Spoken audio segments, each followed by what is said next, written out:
What's up? What's up? What's up? Welcome, welcome, welcome. It's Friday. It's the Nerd Dan. He's like that. Like Thursday is like low. It's like the lore games, and Friday is the Nerd Den. See how that works? No, I don't. It's special. I think it makes it different. That was so embarrassing, Dusty. Can you kick me?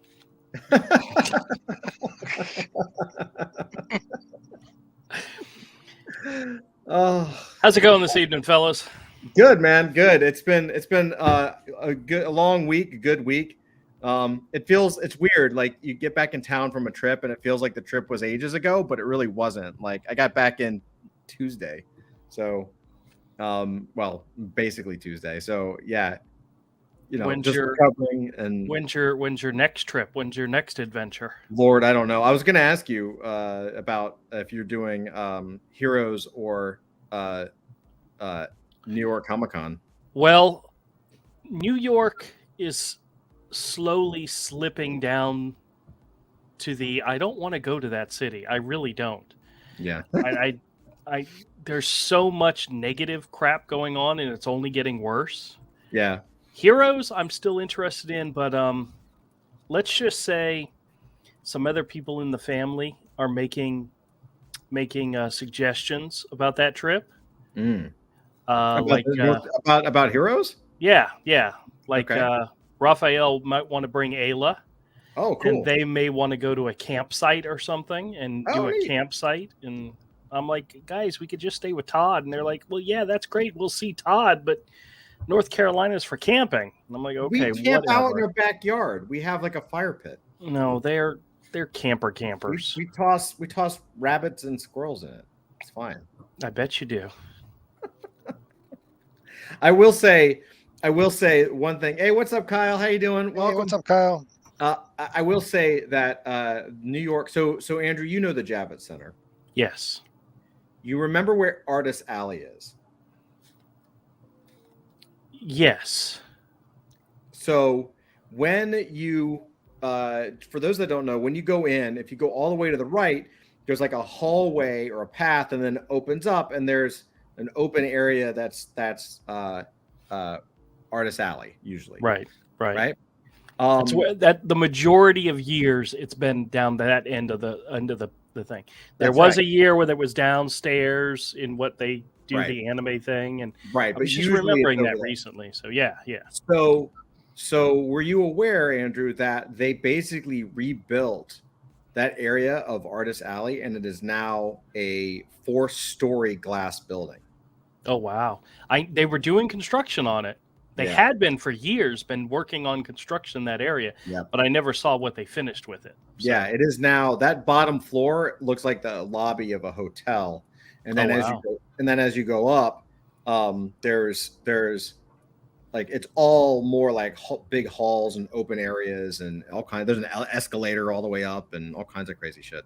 Do you remember that one year that we went where Artist Alley was at the top? It was at that upstairs, that smaller area. That's where we met Rich for the first time. Remember? Yeah. I think I don't know. New York and NFT NYC was in where Artist Alley is, right? But the whole building. And so it was really strange because Dusty and I tried to get there and we walked in, and it was a car convention. Like the main Javits area was like some giant car convention. And we were like, oh crap. Like what the hell? Where is this stupid thing? Like we couldn't figure it out. And of course, I never thought it would be in the corner because the corner is Artist Alley. And I knew it was bigger than that. So I didn't even look. And then they were like, no, it's the next building over. And I was like, what are you talking about? What building? You know, because there's no other building over there. And of course, now there is. Yeah. Okay, well, I don't know if it's worth it going just to see the new building, to be honest with you. No, it's not. But you know, it's not. I'm not saying that I'm going, so I'm not trying to like. Well, say, when the notification comes out, I will apply, and if we get tickets, then we will consider going. But like this year, last year I applied and was rejected, and I'm like, whoo, works for me. Happy. Yeah. Okay, cool. I don't know. I also waited. I waited till like the last second too. I will say in your defense and anyone's defense, like the one thing that has always bothered me about New York Comic Con is that they never seem to have a system or a database that showed who was there the previous year or how many times you've been gotten a pro badge. Like theoretically, if you get a pro badge once, let alone every freaking year for over a decade, why do you have to apply for a pro badge again? Right? Just send the information to get the badge, and if people sign up, they sign up. But you always have to apply, and they always want the ability to say you're not a pro anymore. Yeah. And that's they either don't have a database or they do and just don't look at it or just don't care. For me, it's a business expense in the fact that I pay for the tickets, I pay for the airline tickets, I pay for the food, I pay for everything on our trip. And if it's me and Mike and my brother-in-law going, it's $1,000 before we even walk out the front door. You know, before we even leave the house, I've already spent $1,000. Yeah. And I don't always include that in my goal for making back the money. I try to make back what I spend at the show. And I've done that every year. I've had no problem with that. But if you add in that extra expense of actually going, I can't, unless I'm setting up and trying to sell shit, I'm not going to break even. Right. So, but I keep track of everything I buy and sell on such a minute level. I know to the penny how much I spent at New York Comic Con the last time I was there and how much I've made from those books that I bought. So, and I always make money, but it's never, I always tell people I'm not trying to make $1 million, Yeah, I know what you mean. I've always enjoyed my time going. I just don't know. The problem that I have nowadays is, I think same as you, justifying what I'm doing there, right? We used to go when we were young. It used to be a vacation. It used to be fun, right? And now that it's more of a business for me, I can't look at it that way. I can't say I'm just going to have a good time with Todd. Right. Well, to be fair, last time you said I'm just going there to have a good time with Todd, you walked away with $3,000 in original art purchases. So. Well, that's when I had money. I had a lot of money. That was right after my old job went away, and they gave me a nice big fat severance package like a month before New York, and I was flush. You were like a starving kid in a grocery store. I was so happy. I was so happy. I'm like, honey, this could have happened at a better time. Yeah, somewhere there's a picture with like 30 pages of original art scattered across my apartment. Yeah, the crazy thing is I wasn't buying comics then because I wasn't buying it for the store. I was buying original art because that's what I was investing in at the time. And I still have a good majority of that stuff. So yeah. You could probably get all your money back plus more now. I probably could, but I honestly have not bought original comic pages or original strip art in many years. I've gotten convention sketches, but most of them are either hero or Batgirl, stuff that I'm not going to sell. I went 1 year and that was enough. Never again.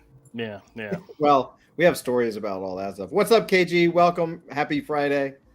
Like I said, my biggest issue with New York Comic Con nowadays is because it's business. I mean, I went for business for years, but I was making connections. I was talking to people. Right. Like I was getting business cards and then I would follow up. That has turned into NFT NYC and all of the Web3 conferences because that's sort of the even though we're still in the same business of animation, comics, and intellectual property and creativity and art, those people aren't where we are yet. Right. They don't get it yet, and that's okay. But there's no business deal. There's no reason to connect because if we do a deal with somebody, they don't really either know about blockchain or have any interest in it or whatever. Or they're flat out against it. Or they're flat out against it for unspecified reasons. Did you see the video that your boy Zach put up about investing in yourself? No. He was sharing a tweet from Billy Tucci, who said that he was going to, back in the heyday of he was going to invest $20,000 into an upstart company, and he got talked out of it by friends because at the time this company shipped directly to customers, books directly to customers, and it was something he was interested in investing in. And his friends said, "Oh, come on, you can't do that. That'll run comic book shops out of business." Well, that $20,000 was in Amazon, and had he invested it back then and kept it for 10 years, which he probably wouldn't have, it would have been worth millions now. Mm-hmm. But the whole point of his post was about the money. But Zach was saying, it's you got to invest in yourself, and you can't listen to these people telling you what to do, because you're the only person you can invest in. Well, if you look at the mainstream attitude towards anything that's new, right, they fight it. AI sucks. Time. NFTs suck. Everything sucks. They fought it with digital coloring and digital art to begin with. Oh yeah, I remember when they were pissing on Photoshop, saying you were destroying typesetters. Yeah, they shit on crowdfunding. Yep. Oh God, yes. That's because crowdfunding allows an independent to make money. Because if you have 2,000 hardcore fans who will buy every comic you put out, and you sell that to 2,000 of your fans through the comic shop, you're making next to nothing. If you sell that 2,000 directly to your customer, it never goes through the middleman of going through a distributor, then the comic shop to them, you can make money off of 2,000 sales. Right. You actually will turn a profit, not a huge profit, but you will turn a profit. And you can't do that. And 2,000 is to sell a lot these days as a little independent. That's a lot. Yeah. The money, because some of the mainstream books are only selling like 50,000 these days. A lot of them. There's only a couple of them that get close to 100 or break 100,000 a month regularly. Used to, everything sold that much or more. Mm-hmm. Almost everything. If you didn't, you were gone. No, you're not wrong. You're not wrong. And they fight everything that comes along that gives small talent more power. Well, they fight it until they see what's in it for them. They fight it. The thing, exactly. The problem they have is that most people get freaked out by new technology because they think they're being left out and they think they can't do it. And therefore, because they can't do it, they don't want anybody else to do it because they feel like they're going to be left behind. When in reality, shit is so easy now. All you got to do is put a little elbow grease in to learn how to do this stuff, and you're there. And so what happens is early people come in, do the hard work of learning everything and figuring everything out like we're doing. This shit ain't easy. And then as all these new tools and new technologies come out that make it more easy, then they onboard themselves and they're like, this is the greatest thing ever. We were always for it. Blah, blah, blah, blah, blah, blah. Yep. You're already seeing it. Like people don't like the word NFTs, but if you say it's a digital collectible, it's totally cool. Same thing. It's like saying it's saying you like pictures. It's like saying you like online photographs, but you hate JPEGs. Yeah. Like, okay. Oh, is it different if it's a PNG? Right. Oh, great. So it's so much better. Yeah. I see the way they crapped on digital photography and digital painting. It's like there's no good art from bad filter in Photoshop. There are some filters that can make some things you're doing easier, faster, achieve certain looks easier than doing it the hard way. Definitely. Mm-hmm. But that just saves time on production. Yeah. Zach, what are you thinking? Well, if you can't... Oh, sorry. If you can't draw and paint, Photoshop isn't going to make you good. You have to understand. You have to know how to draw and paint. Or you're going to get shit. All right, professional opinion to Todd and Avery.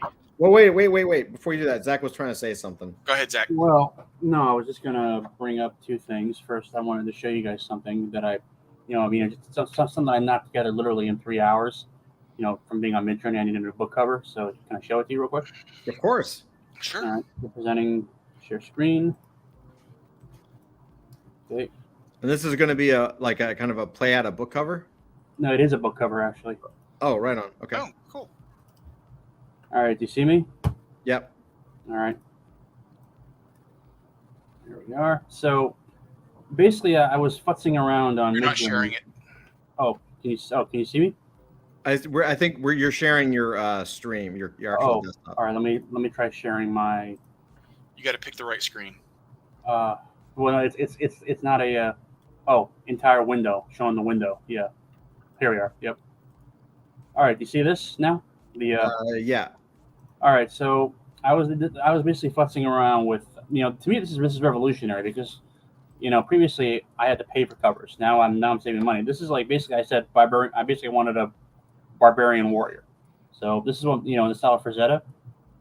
This is like almost lifelike, although the muscles are a bit off. But all I'm seeing is thumbnails. oh Jesus Christ, I hate this.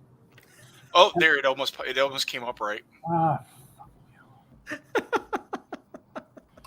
How do I just show the entire fucking window with anything? All right.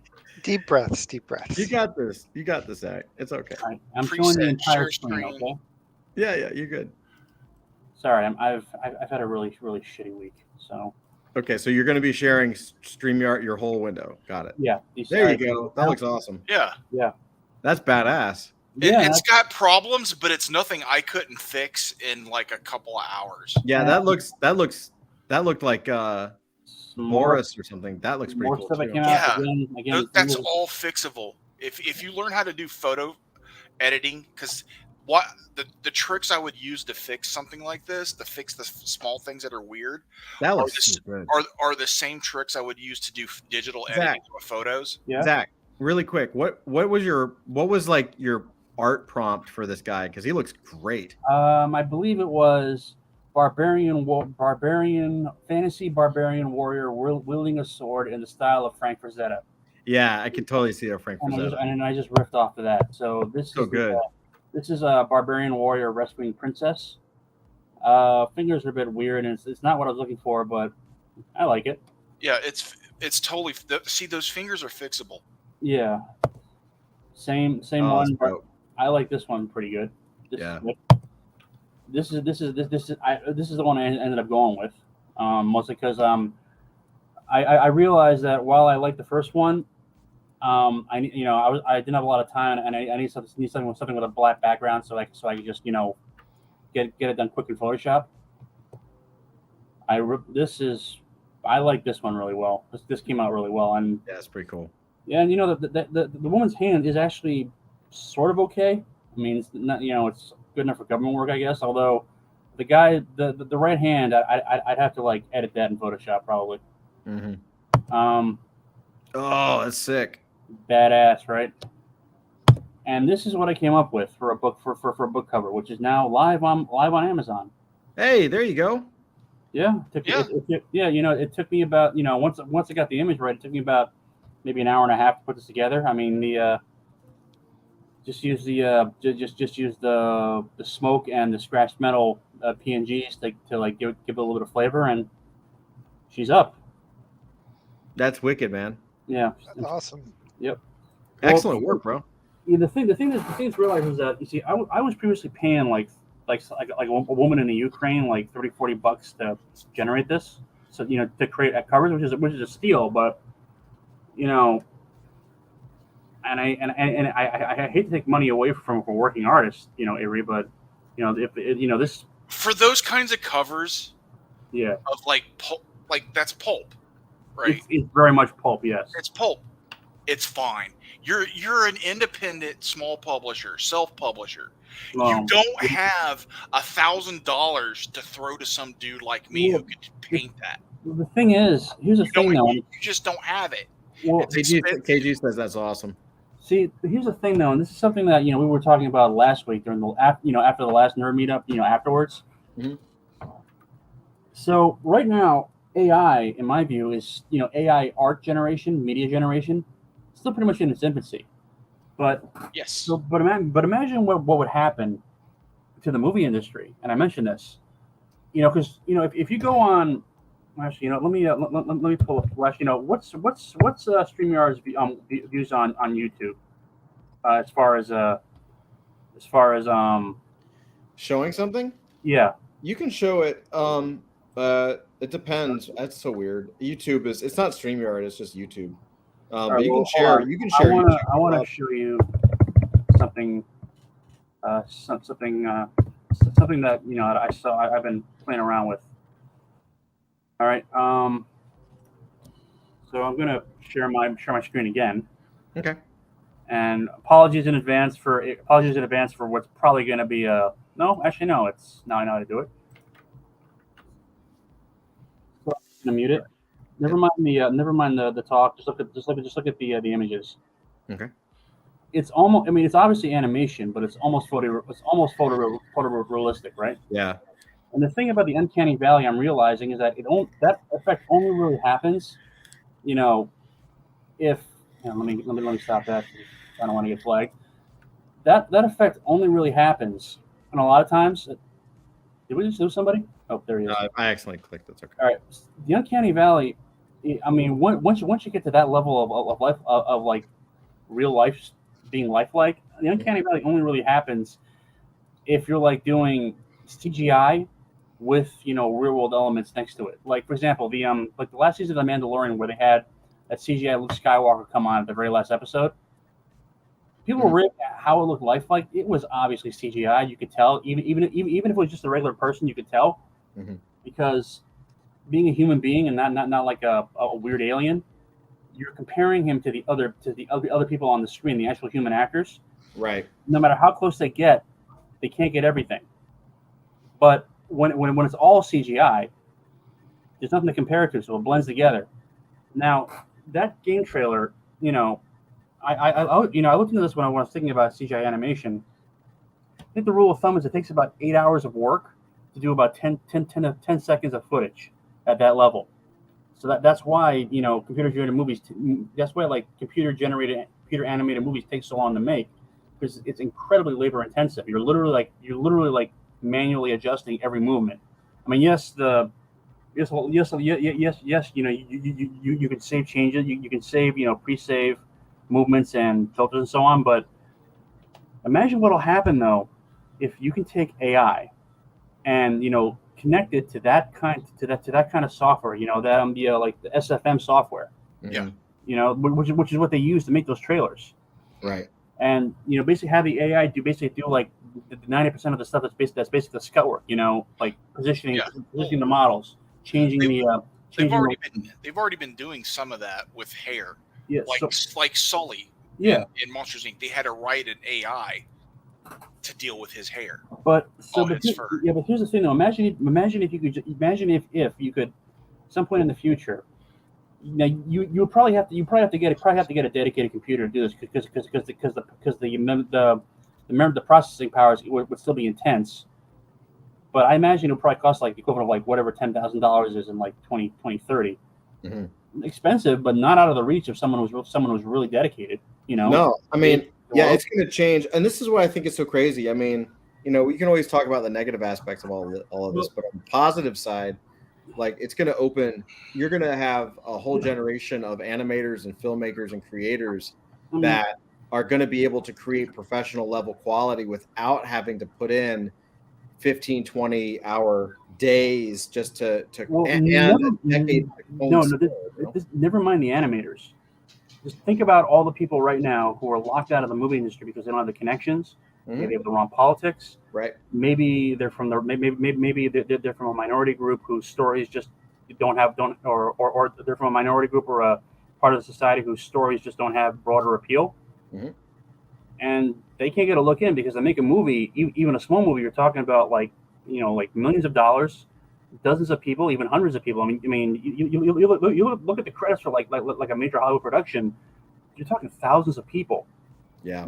From everywhere from the director down to the caterers, and it's like millions of dollars because you got to pay those salaries. But imagine instead if all you needed was just like a really expensive computer and software, yes, it would be more expensive than just downloading for free off of Steam. But if you're dedicated and you're willing to make the sacrifice, and of course, and if you're good at it, then that initial investment will amortize pretty quickly.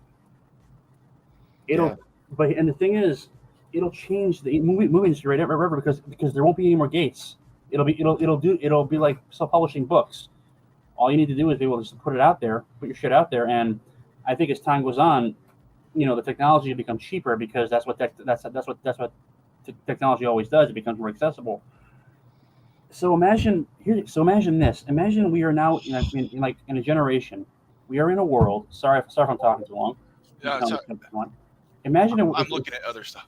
Imagine if we're in a world where there are no more movie stars, no more actors, because let's say you want to make a science fiction action movie set in space, but and you want it to star a young Harrison Ford as the male lead, Marilyn Monroe as his romantic interest, and Audrey Hepburn as a spunky sidekick, with Humphrey Bogart as the villain. Right. Now, you could not make that movie now for obvious reasons, but imagine in the future you could conceivably have like a library of movie stars, of every movie star and actor who ever lived, from Mary Pickford all the way up to whoever's hot, all the way up to Jenna Ortega today. But what that would so basically, and of course, and the real money there, of course, would be whoever owns the visual rights to those. But if you can afford it, you can just download a file with their image data and voice data, and just plug them in. Yeah. But what that means, of course, is that there's not going to be a space for actual actors anymore. Everybody who makes a living from the movie industry, all those technicians and grips and whatnot, well, they're not all going to be out of a job, because they'll still be like live events, but they're not. It's not going to be like it was, and the actors especially. I mean, if and think about also the movie stars of the future. If they exist, they'll be totally CGI. They'll be artificial. Yeah, and it's amazing that you actually were able to it's amazing where it's going to be going, and it's amazing that you were able to already do something you couldn't do not even 6 months ago, like launch a freaking book cover that looks dope by yourself. Well, that's not just that. I mean, a couple weeks ago, I worked on a writing project. I started using an AI writing tool. I was able to crank out 8,000 words in a single day, not even a single day, in the space of about 4 to 6 hours. Just sitting down, and it wasn't writing for me. I was writing, but it was writing with me. You get into the flow, and then this stuff just flows out. It's That's not awesome. it's not like great prose. It's not Dickens, but if you're just writing a pulp novel, it's good enough. All right, I'm done. Sorry. No, you're good. No, some of the best stuff, in my opinion, is exactly that. Like, I'm never going to sit down and read Dickens. I will sit down and read Solomon Kane. Right. Avery, can I share what you have in the green room here? Yeah. What is this, man? See this background? Ooh, wait, you gotta zoom in. Wait a minute. You gotta zoom in on that. See this background is that looks so sick, bro. all AI. The city scene that gets broken up by all the cosmic stuff is AI. The rainbow pattern coming off the gauntlet, that is AI. That's sick. And I pieced all that stuff together with the drawing. Well, you see, it's got the I'm not even trying shirt. I think in the future, therefore, the problem is not going to be the creation side of it, because it's going to be the same price. The big price. It's going to be the same problem it always was: marketing and distribution. That's So people, I think what I'm discovering as a self-published writer is, you got to crack that if you want to get ahead. Oh, that looks awesome, dude. Yeah. See, this is the drawing part. So this is 344. This is the actual ink. Yes. Oh, it's so sick. These are the actual inks. Based on all our goofing around about the 344 comic. Yeah. And then I'm not even trying t-shirt. Has a very Jamie Hewlett feel to it. I could see that. Yeah. The detail on the face and the arm. That's so good. Yeah, that is awesome. I think the coloring of his skin's a little too dark. Well, on this side, it's not lit. Yeah, you lose so much detail though. It's so dark. It wouldn't be there. It could also be your screen. Oh, possibly. But you're supposed to lose some of it. Yeah, that's really freaking cool, man. Wow. Hell yeah, man. Yeah, that looks really cool with the colors in the background like that. Yeah, I thought it would. And then, oh shit, you gotta you got a full metal? Yep. This I posted in Discord. Yeah, this is fucking great. You totally got the Full Metal Jackson 90s stuff. Yeah. You know what I mean?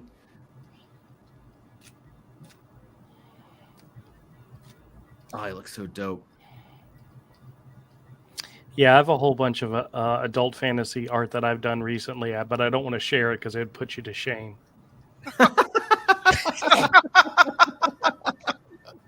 Well played, Andrew. Well played. Dude, those both look great, man. They look really good.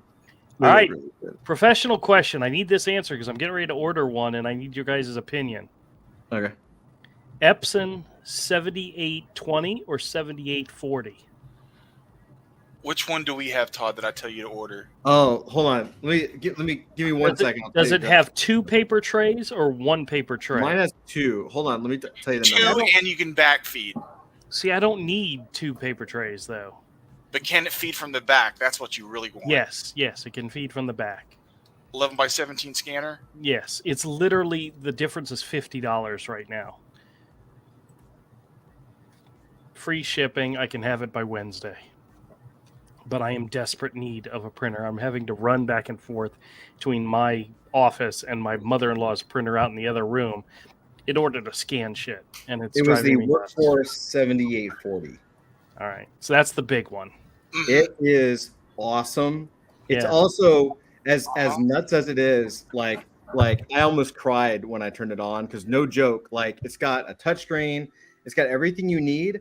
No joke, it's the best printer I've ever owned, and I've owned like it beats as even though it's not like a high end thing. I swear to you, it's a low end item. It's not expensive compared to like the high. I've always gone with the high end, super glossy museum quality photo printers. They suck. Like at least the ones I got Canon. I've gone all through it. They were terrible. And when you buy one of these things, you're stuck for years. And so like finally we were just like sick of it. We've had one that just never, I think we still have it in the basement. Melissa uses it, but like, sorry, in her office. But the dungeon. This thing is so good. Like it just works. Yeah. You just put the paper in and it prints right out and it's super quick and it's great. And it just works. It's so good. The only scanner I've ever had that was better was a Microtech. Yeah. And they don't make that particular scanner anymore, and people still want it and paid $1,200 for it. And I bought that thing back when the Pentium 3 was like in Windows, like XP was the shit. Right. Yeah, a gig of RAM was a lot, and that's when I bought that scanner. I can buy the 7820, which only has 1 tray, which is perfectly fine, for $249. Or I can buy the 7840 for $300. Or I could buy the 7820 for $250 and then get the $50 warranty on it, and have it be the same price as the. Do they all print and scan 11 by 17, 12 by 18? Yes. They're both the same exact printer, just one has an extra tray at the bottom. Yeah, it probably doesn't matter. They probably all use the same cartridges. Yep, same cartridges, everything. Yeah, if it's the same company, same product line. Yep. I mean, I haven't used the other one, but it's probably okay. I told you that printer was the shit. It's the shit, dude. I used to have the 7840, but I moved so many times that the thing just got so busted up it no longer printed anymore. Yeah, printers don't like to get moved. Yeah. When you move them or scanners either. You know, you've got like a really good printer when you can go on YouTube and look up like printers and scanners for comics, and it's like a bunch of comic nerds saying this printer's the fucking shit. Like people like going off unless you want to print giggly prints at home. If you're doing printing stuff like printing prelim work and scanning back in your originals and stuff like we do, you don't need anything other than this. Yeah. The only thing I've ever had that I like just as much, it actually wasn't mine. It was a roommates of mine I used to use. It was an HP that they don't make anymore. They haven't made in over a decade. That the ink was even water soluble. So when you put down the ink or put down your wash, it would break up all the dots. You didn't have to adjust anything out. It would just break up. Order placed. It's on its way. Yeah, you're good to go. You're going to be so happy. Yep. Well, I've needed a printer/scanner for a long time, and I have so much crap I want to do, need to do, have to do, and a printer scanner is necessary in the way we work nowadays. Absolutely. You know, and having one on hand right next to me makes my job go faster because I put up a, oh crap, no, I think it actually goes up tomorrow. I have one of my drawing videos that I put with a scam call, and in the video, it's actually an old video. But what I actually do, it's Crom in the tree with the rabbit warrior in the front. It was inspired by a John Buscema illustration, Conan type illustration, and in the video, you actually see me doing the layout, and then I actually show you me scanning it into the computer and then rearranging and making them one character smaller and redoing the head and all this stuff, and then printing it out, putting it on a light table, doing a quick block where everything is, and then going right into inking it. And that is an important step that I really can't do right now because I don't have the machine. Right. So I need to get that. I need to get it because the way I work, it's almost a necessity, and I haven't had one in a while. Yeah. So that's probably why your productivity is fucked your productivity up. Yeah. Oh yeah. Well, health also threw that off too. I love doing all my layouts and breakdowns and pencils digitally. Yep. It's so much faster. Yeah. It's so much quicker. Ever drawn an eye slightly off, then you erased it and redrew it, still off. Oh yeah. Like you just let me just grab it and drag it. That half a centimeter. Yeah.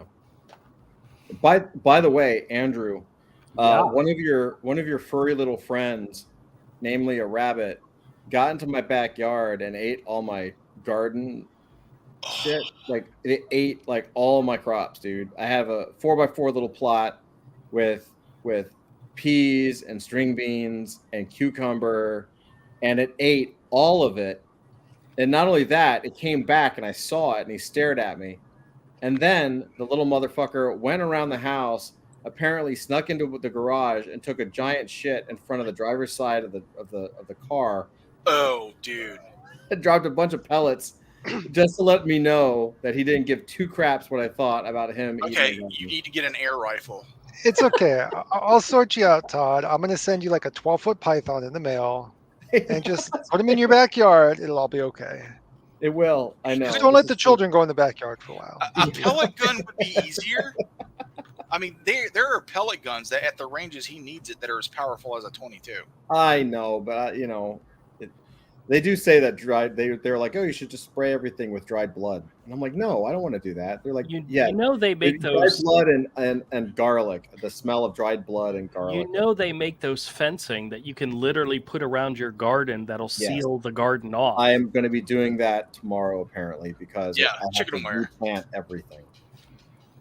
That sucks, dude. But that would be one dead rabbit. That's true. Well, I'd have rabbit meat.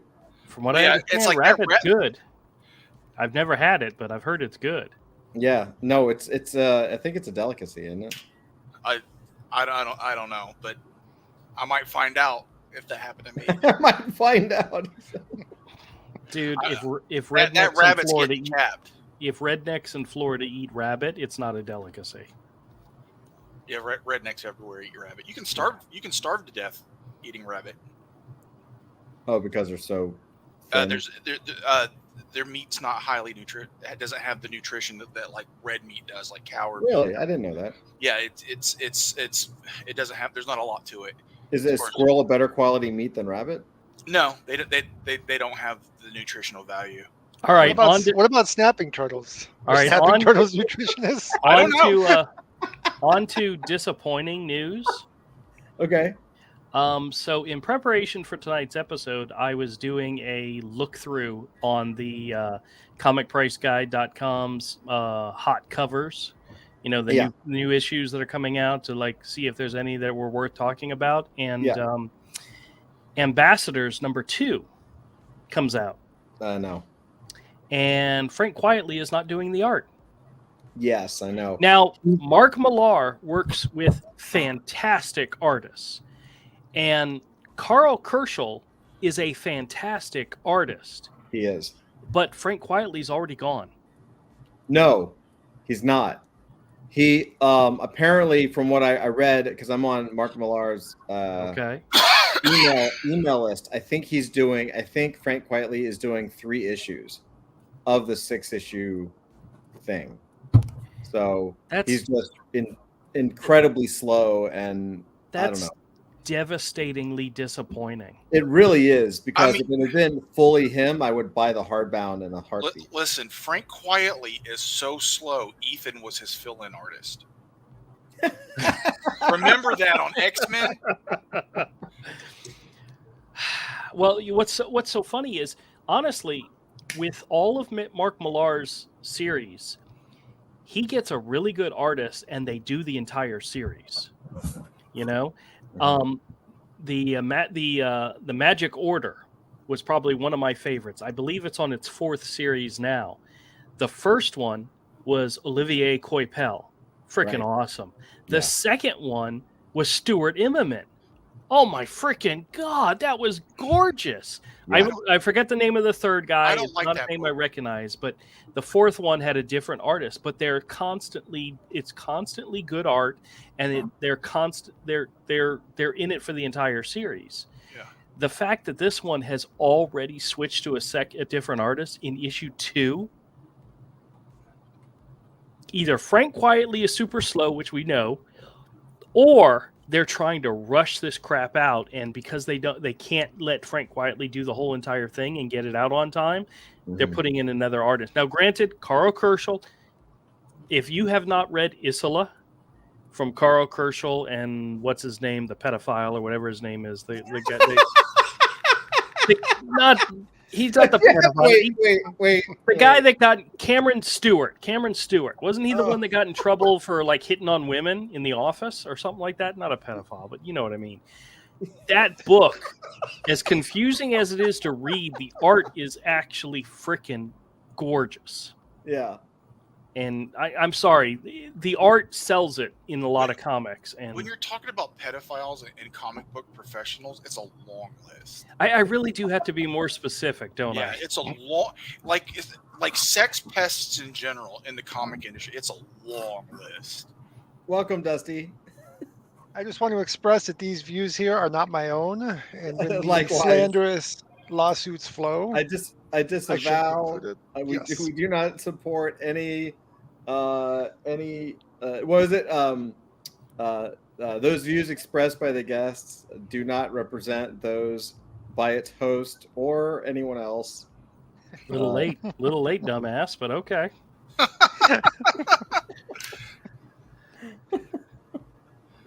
I'm just saying. So come on, we're gonna do Drew versus ChatGPT? Because I want to ask ChatGPT a question. I want to ask ChatGPT a question, and if it doesn't get it right, we're gonna burn the servers down. That's just all right. Let's see. Give me 1 second. I will share. Give me 1 second. Because I have a question. I have a question that I want to ask ChatGPT. I already know the answer, and I already know what it's going to answer, and it's wrong. Okay. It's a comic artist question. This is going to be fun. So I'm going to switch to GPT-4 because it's smarter. So let's see. Let's. Oh, I have not used smarter. GPT-4 yet. I actually have not used it yet. So let's see what happens. All right, genius. Let's go. What's your question for ChatGPT-4? All right, where you write it? Okay. Who is the greatest living comic book artist? Comic book artist. Who is the greatest living comic book artist? Would you like to specify American? No, not necessarily. Yes. Yeah, go ahead, because everybody who I think ChatGPT is going to say is American, and my answer, the answer is American. The answer is American. KG says the question should be: ChatGPT, is Drew truly a god? Guys, you do realize that ChatGPT is a machine. It's not smart enough to be able to answer that question. All right, you ready? Yes. Let's do it. Oh, it's going for the whole subjective thing. Iconic and influential.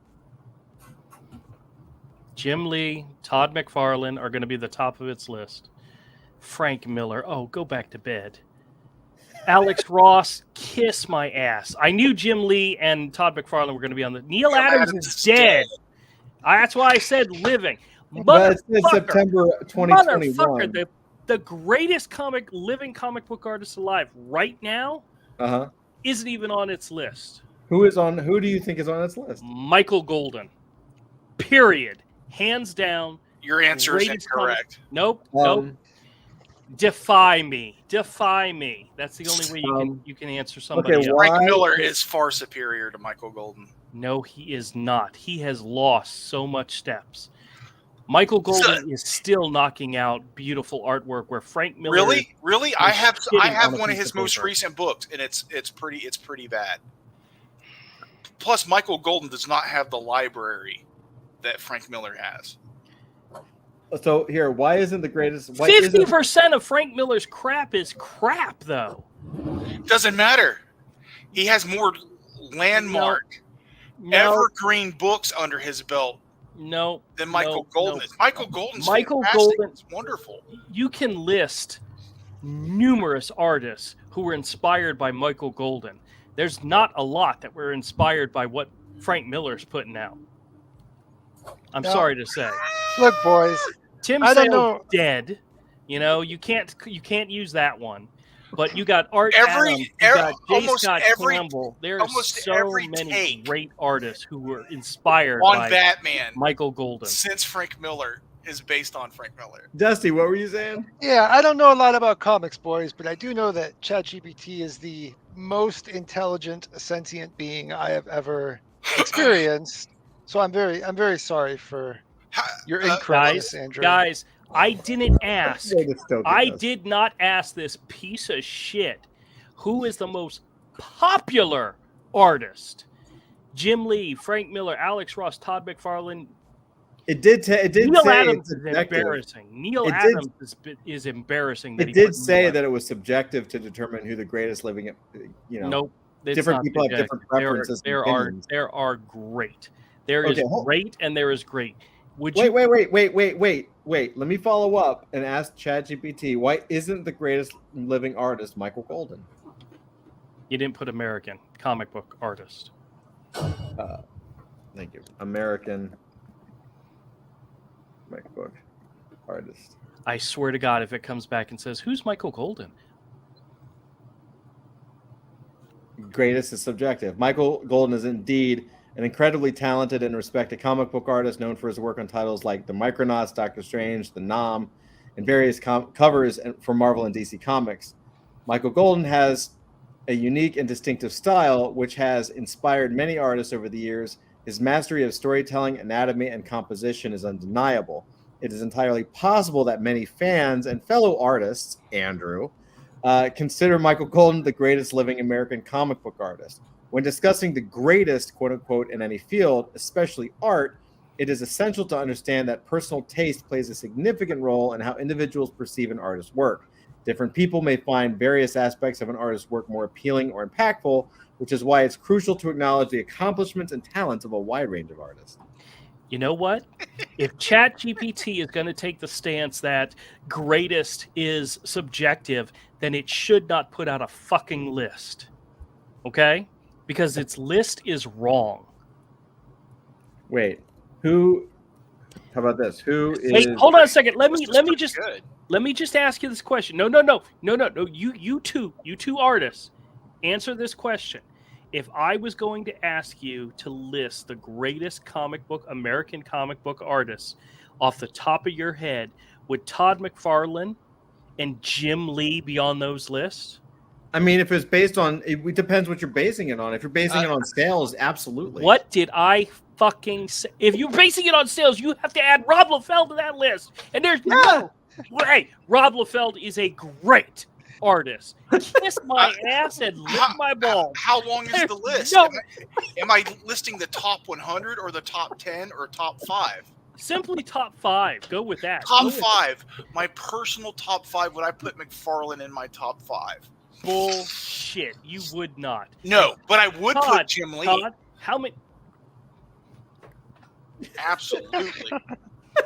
Breathe, Andrew. Breathe. Absolutely. For me, Uncanny X-Men was amazing. Are you trying to tell me you would list Jim Lee before Silvestri? Silvestri's not even on this list.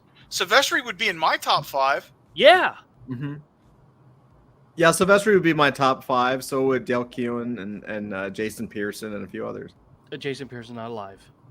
Oh, that's true. You know, he'd be very much on the top of one of my list. I know. Well, you did say living, and he was inspired by. Well, no, he was definitely inspired by Michael Golden. Yeah, he was. There's so many artists that were inspired by him. I wasn't. Yeah, well, I wasn't either. I found Michael Golden way later on. You know, much later on. His Jackie Chan comic was actually pretty fucking amazing. How many times have you looked at an artist and gone, "Oh my God, this is a great artist," and then you find out they were inspired by another artist? That has happened. Every artist.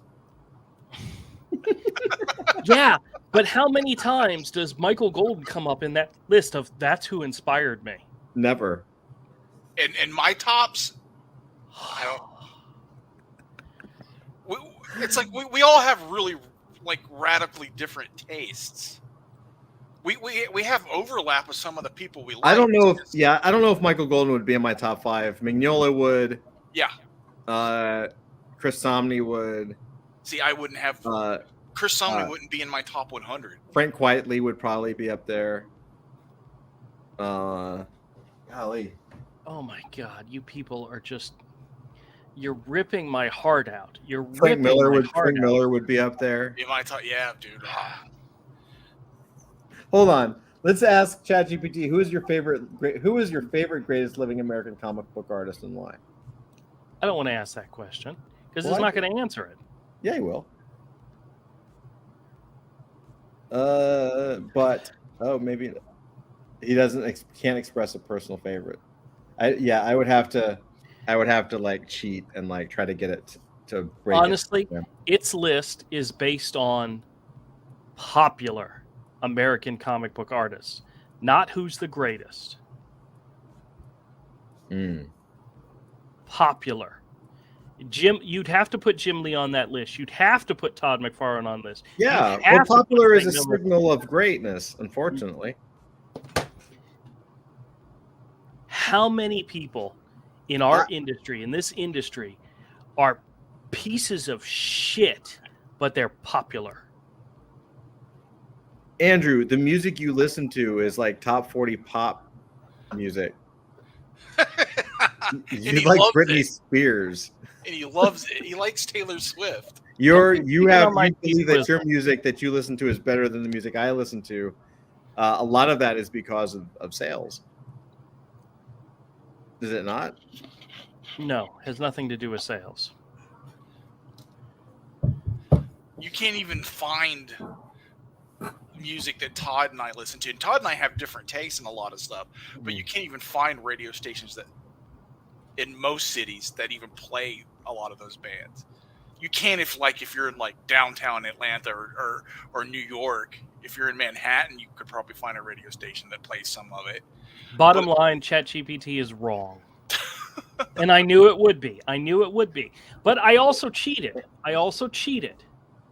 Because the question was, who is the greatest American living comic book artist? I knew that if it ignored the living, it was going to bring up somebody who's dead. It was going to throw out Jack Kirby.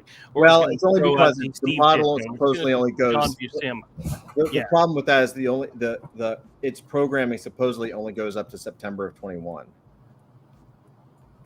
Like its data language set, it hasn't caught up to 2023. So anyone that's died within the last 2 years, it thinks is alive, right?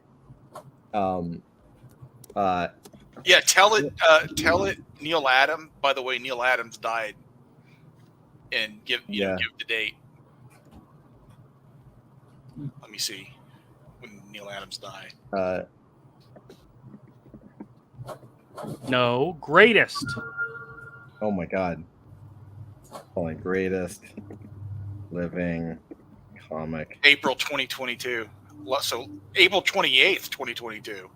Andrew Charper believes that you are wrong. He believes that Michael Golden is the greatest living comic book artist.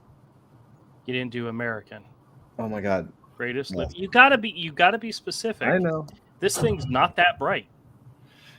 And Neil Adams died in 2022. Yeah, it's just gonna repeat the same thing. Yeah. He's like, I don't have personal opinions or emotions. Andrew Charper's belief that Michael Golden is the greatest living American comic book artist is a valid opinion, as art is a matter of personal taste and preference. Michael Golden has had significant impact on the comic book industry, and his distinctive style has inspired many artists over the years. Until Neil Adams died in April of 2022. Neil Adams died in April. Dies in April? Yeah, sure, why not? They're going to take that as a threat. It's going to report you. Neil Adams died in April of 2022. Yeah. His God. Now it's giving me a eulogy. An obituary. Yeah. Oh, nice. Neil Adams, dude, revolutionized the industry when he got in it. Neil Adams was also the inspiration for a lot of very popular, famous artists. Yes. Neil Adams, had he still been alive, would be right up there on my list with Michael Golden. But I purposely said living in order to stump it. I purposely said greatest artist, not most popular artist, in order to stump it, because I knew it would pick the popular artist. It went out there and said, "Who's the most popular artist?" It doesn't know great from shit. It doesn't. I mean, in my opinion, what's his name? Pollock is shit. Turner, I'm talking art artists. Turner, we studied him in school. I thought I hated his stuff. They're just, they weren't inspirations in my mind. Pollock was definitely an inspiration. Yeah, whatever, you nerd. You modern art nerd. I mean, that's... What else would you like to challenge GPT on there, sir? That was the big one that I wanted to get off my chest because I knew it would be wrong. How many? Who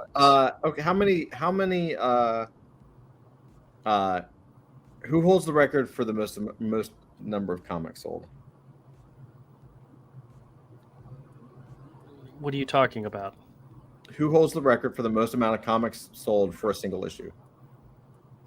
What artist, writer, what? What artist? Publisher, what? Yeah, what artist? It's most likely Jim Lee with X-Men #1. Is that not still like the all-time leader? Probably. I think it still is. It might be.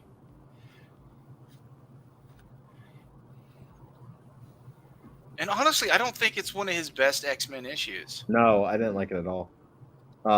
There's things I like in it, but his Uncanny was better. Of a comic. Let's see. What comic artist holds the record for most single issues of a comic sold? Does that sound proper English? Sure, hit it. Sounds confusing. Because it could have sold like lots of different single issues of comics, right? Of a single. Of a single comic, yeah. Single. The most issues of a single comic sold. There you go. Most issues of a single comic sold.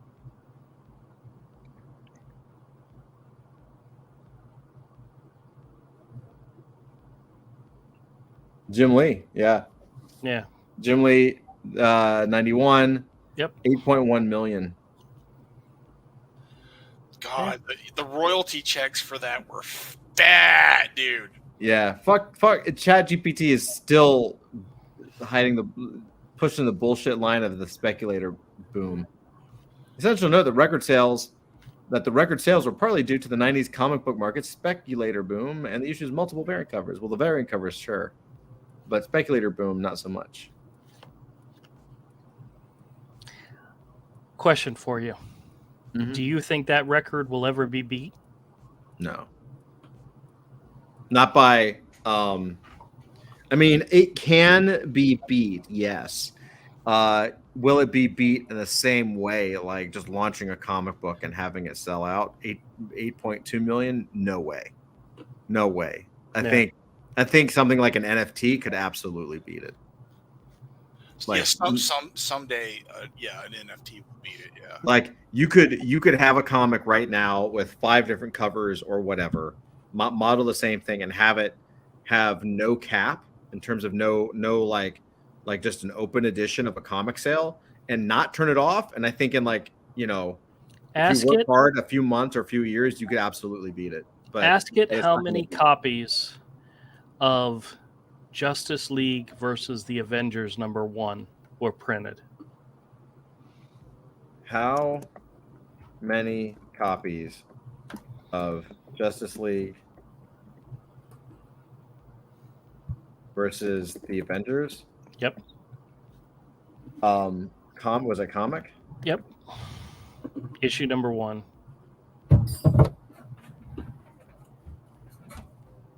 Were printed? Yep. Because I think X-Men #1 by Jim Lee and Claremont was one of those linchpins of comics that everybody had to own it. Yeah. And it was something. It wasn't a new flash in the pants thing. It was something everybody wanted. It was something new that everybody wanted. It wasn't an unknown quantity. Mm-hmm. And that's why everybody wanted it. Justice League versus the Avengers was a huge, everybody wanted to see this. That's why I'm curious of how many copies were. Now, is it going to know was there multiple Justice League versus the Avengers, or is this like there was only one? Okay, let's see. There is no comic titled Justice League versus JLA Avengers or Avengers. Yes, JLA. yes, yeah. The exact number of copies printed for issue #1 is not readily available, but it was highly anticipated and successful crossover event. Yeah, that's why I'm curious how many copies were done, because that's one of those things that, had it not been done and it was being done today, would sell like crazy. Yeah. And could possibly challenge X-Men #1. I don't know if it could do it today. There's not 8.1 million buyers today. There's 8.1 million copies sold, printed. Yeah. Whether or not there's buyers out there, like I know we all bought like at least 10 copies each, 2 of each. They tried it recently with Batman Spawn, but Batman Spawn is not something every comic book fan was demanding. Yeah, that thing's over a decade late. JLA Avengers was something they'd been clamoring for many, many years. Yeah. No, I hear you. And George Perez had it in his contract when he signed on the dotted line with CrossGen to do work at CrossGen that if DC and Marvel ever shook on it and made the agreement to make a JLA Avengers book, he'd be let out of his exclusive contract with CrossGen in order to make it happen. And they did. They let him out so that he could work on it because he's like, if this ever happens, if it ever becomes reality, I'm involved and you guys have got to let me do it. And they said, okay. Yeah.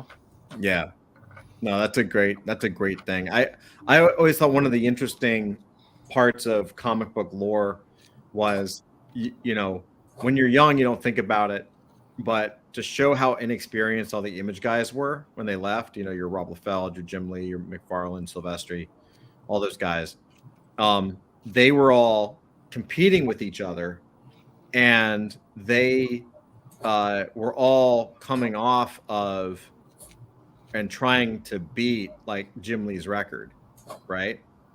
Because Jim Lee got that record, and Liefeld said something that I thought was really poignant and really intelligent, and I never thought of it before. He was like, you can tell how young we were. He said, you can tell how young we were at business because it never occurred to any of us to do 5 variant covers for each one of our books. Like 5 interlocking covers of Wildcats, 5 interlocking covers of Spawn #1, 5 interlocking covers of Youngblood #1. Like they would have all been bought. They would have made 5x whatever they made. Like we would have bought every single cover. Oh yeah. We would have bought every single cover. And not one of them, the whole group, McFarlane included, not one of them thought of doing multiple covers for the first issue. Isn't that funny? Isn't that like the world's biggest missed opportunity? They could have 5x'd easily. They could have 10x'd. Just McFarlane with a poster cover. Like, come on. Like, we would have bought the shit up. Yeah, I would have bought at least 2 copies of each one. Yeah, we would have had 20 copies sitting there. Yeah. Because I'm pretty sure I bought at least 2 copies of every issue of X-Men #1. Yeah. All right, here. I'm going to throw out this challenge for you guys because ChatGPT is not going to be able to answer this. What artist returning to what title could challenge X-Men #1 in sales? I'm gonna in your opinion, what American comic artist returning to what book could possibly challenge and I'll just do let's see.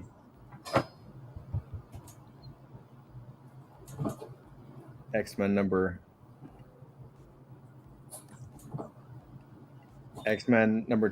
X-Men Volume 2 #1's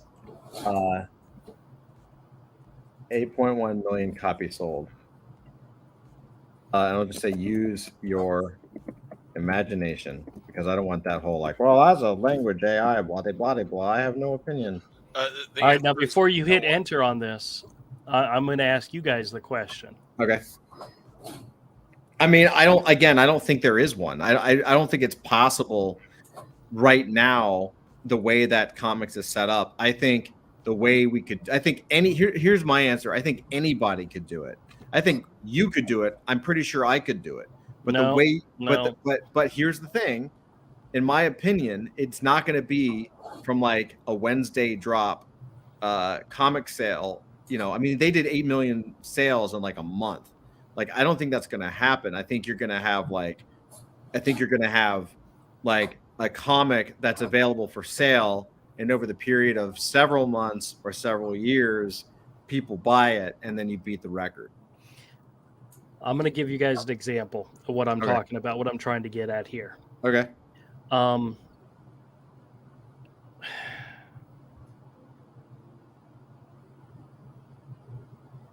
shit. I'm trying to figure out a way to word it so that it makes sense to you guys. What I mean by having a comic artist return, even if it's just for one issue. And I'm going to give you 2 examples. Number 1 probably will never happen, but if it did happen, it would be an instant multi-million seller copy thing. The other one, number 2, would never happen because I don't think it's even possible. But if it did, it would be a multi-million seller. Todd McFarlane, Spider-Man. Frank Miller, Daredevil. If Todd McFarlane came back and did a special issue, like a 48-page issue of Spider-Man, it would be a huge seller. It would be million. I don't know if it would be 8.1, but I think Frank Miller can't do it. But if Frank Miller came back and did a one-shot special edition of a Daredevil story, you're talking it, because it's never going to happen. But if it did happen, these would be huge. I think they would be huge, but I think Todd McFarlane coming back to, I've looked at the sales numbers. I think Todd McFarlane coming back to Amazing Spider-Man. I think Jim Lee and Chris Claremont coming back for a one issue of Uncanny X-Men. You're right. I think it would be the top of the charts. However, I think the top of the charts is 150,000 tops.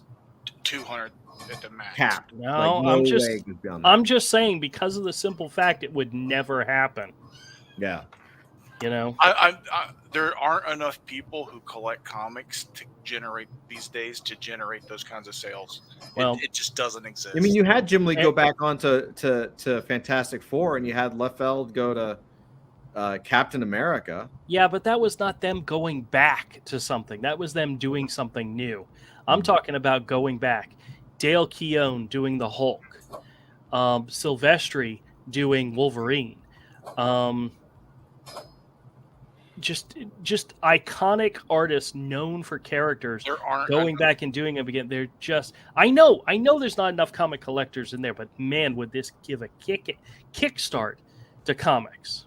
Oh, it certainly would. Having McFarlane do Batman would be it would be popular, but it would be nowhere. Thankfully, it's something that will never happen. Yeah. Okay, but well, like really quick, Mark Silvestri doing Batman wasn't him going back to Batman. It was him doing a dream project, and it's been huge. The sales on that book has been huge, and it's gotten a lot of critic response and a lot of fan response. What's huge? What are they calling huge? Probably 300, 400,000. That high? Well, it's a multi-issue thing. The numbers have been up there, so I don't honestly know. Maybe you can ask him that. But I think Dream Team wise for sales, there's nothing that'll ever happen. But if it could, is what I'm asking you. If it could, what do you think could challenge it?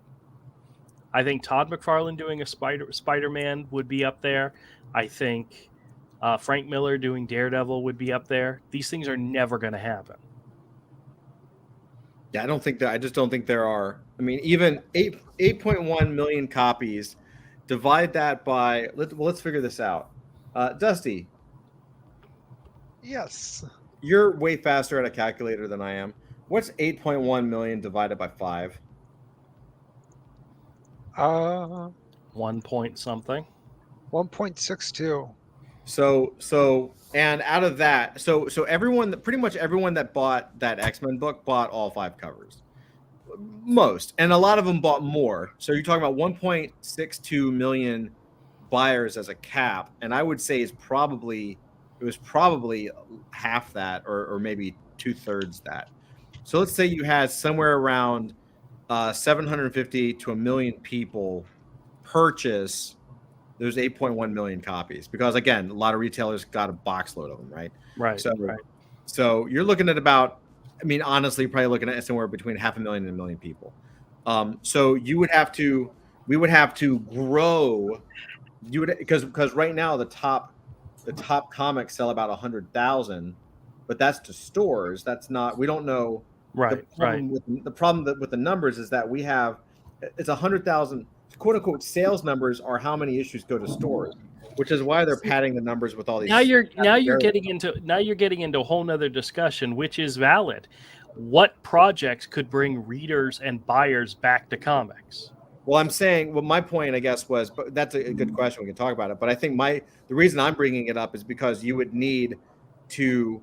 I think the way to beat it would be to model it. If you had the Dream Team and they did, 5 covers, maybe even 10, to offset the drop in people that are in the industry now, right? You've got maybe an average of like 100,000 people total in the industry now that actually give a shit. So which is tiny. So you need to multiply that number by 5 in order to and then do another 5 for the covers. So maybe if you had McFarlane as a Dream Team on Amazing Spider-Man and that cover was like a 10 issue, like it had 10 variant covers by McFarlane with like a poster cover, you might get a few million that way.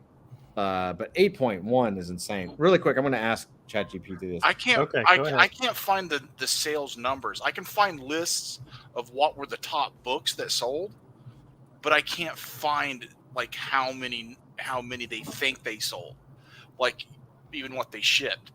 And that Batman Joker Deadly Duo is number 10 for March. Number 1 almost consistently is Spider-Man, and number 2 is Batman. Okay, so the AI is actually in our camp a little bit. We'll see what Andrew says. As a potential candidate to challenge the sales record of X-Men Volume 2, Number 1 could be an iconic artist like Alex Ross or Jim Lee, collaborating with a top writer such as Alan Moore or Brian Michael Bendis to produce a landmark event. Brian Michael Bendis? Oh my God. In 2021, he was still a top seller. Yeah, okay. To produce a landmark event with an already popular comic book series or a significant crossover event.